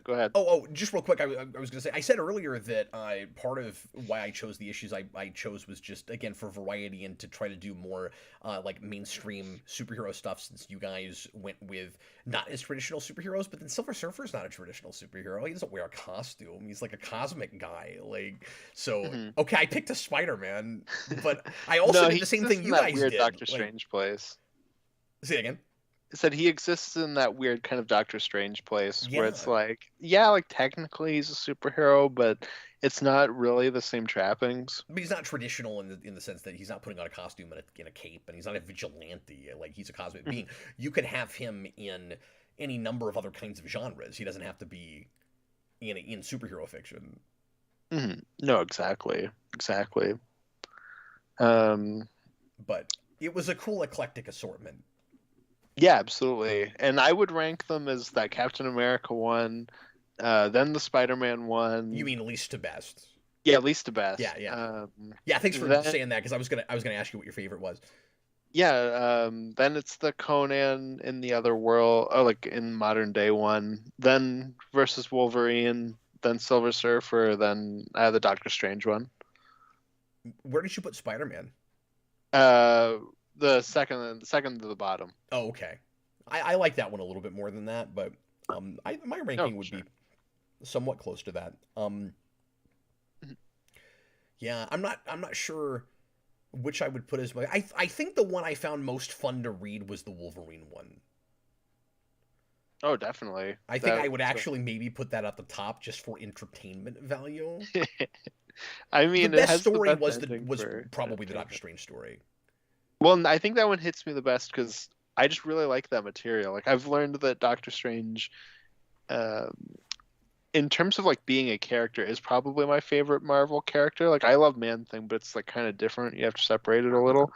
But it's like those two. Like, those have kind of become my 2 favorite Marvel characters.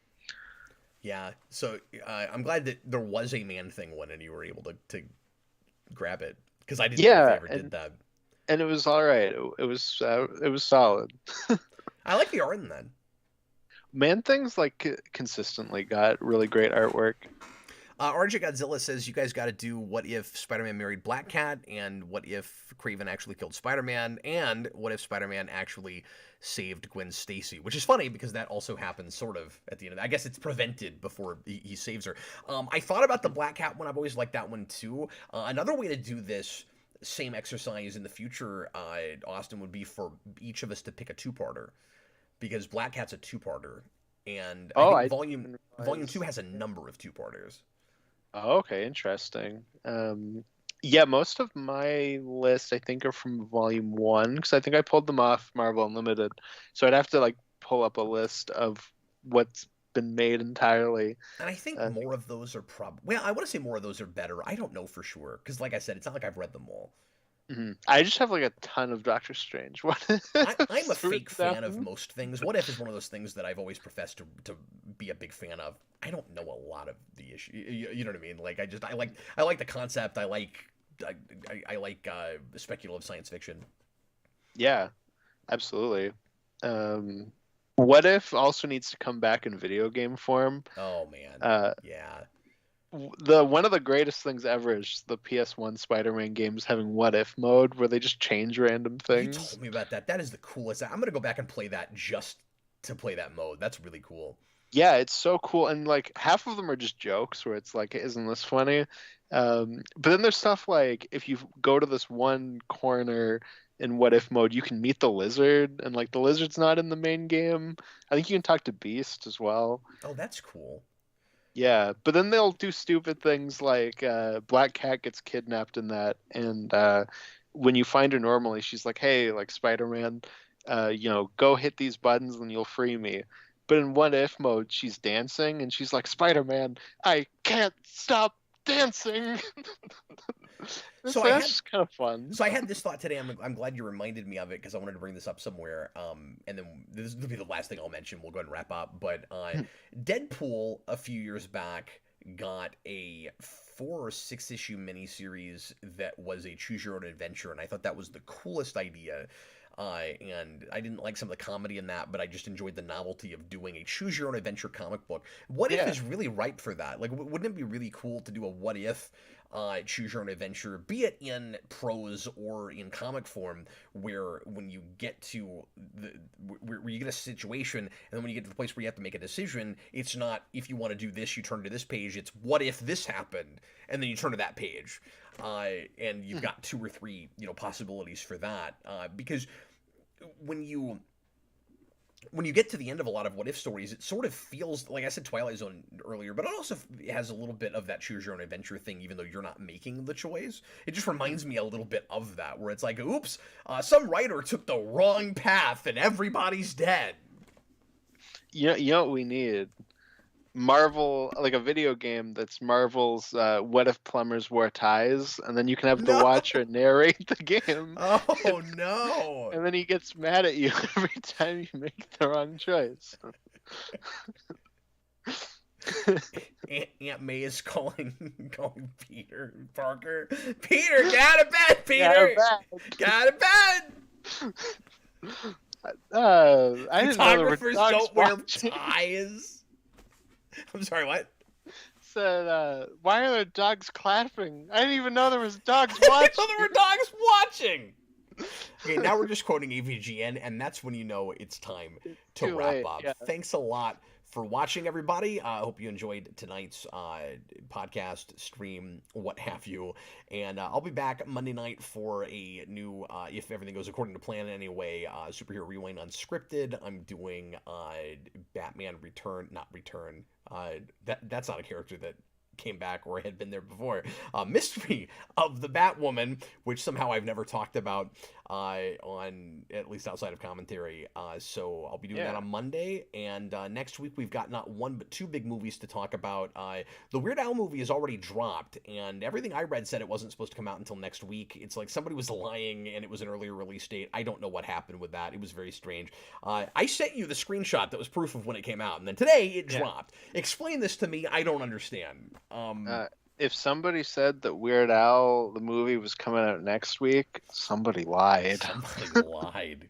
Somebody always does. Anyway, so we're going to review that next Friday night. I'm going to watch it this weekend. The nice thing is I might have a chance to watch it twice.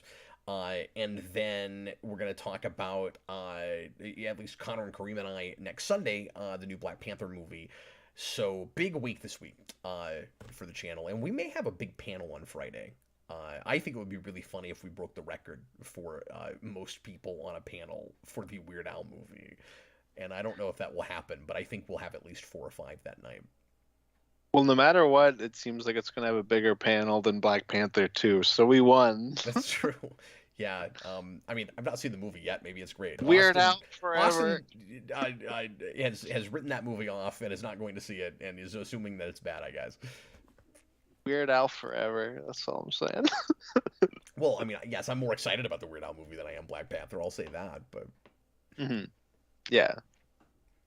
Anyways. Thanks a lot for watching, everybody. We'll see you again real soon. I was Captain Logan. This was Austin, the Day Ghost. I'm going to go to sleep like Dan. Goodbye. Later, folks.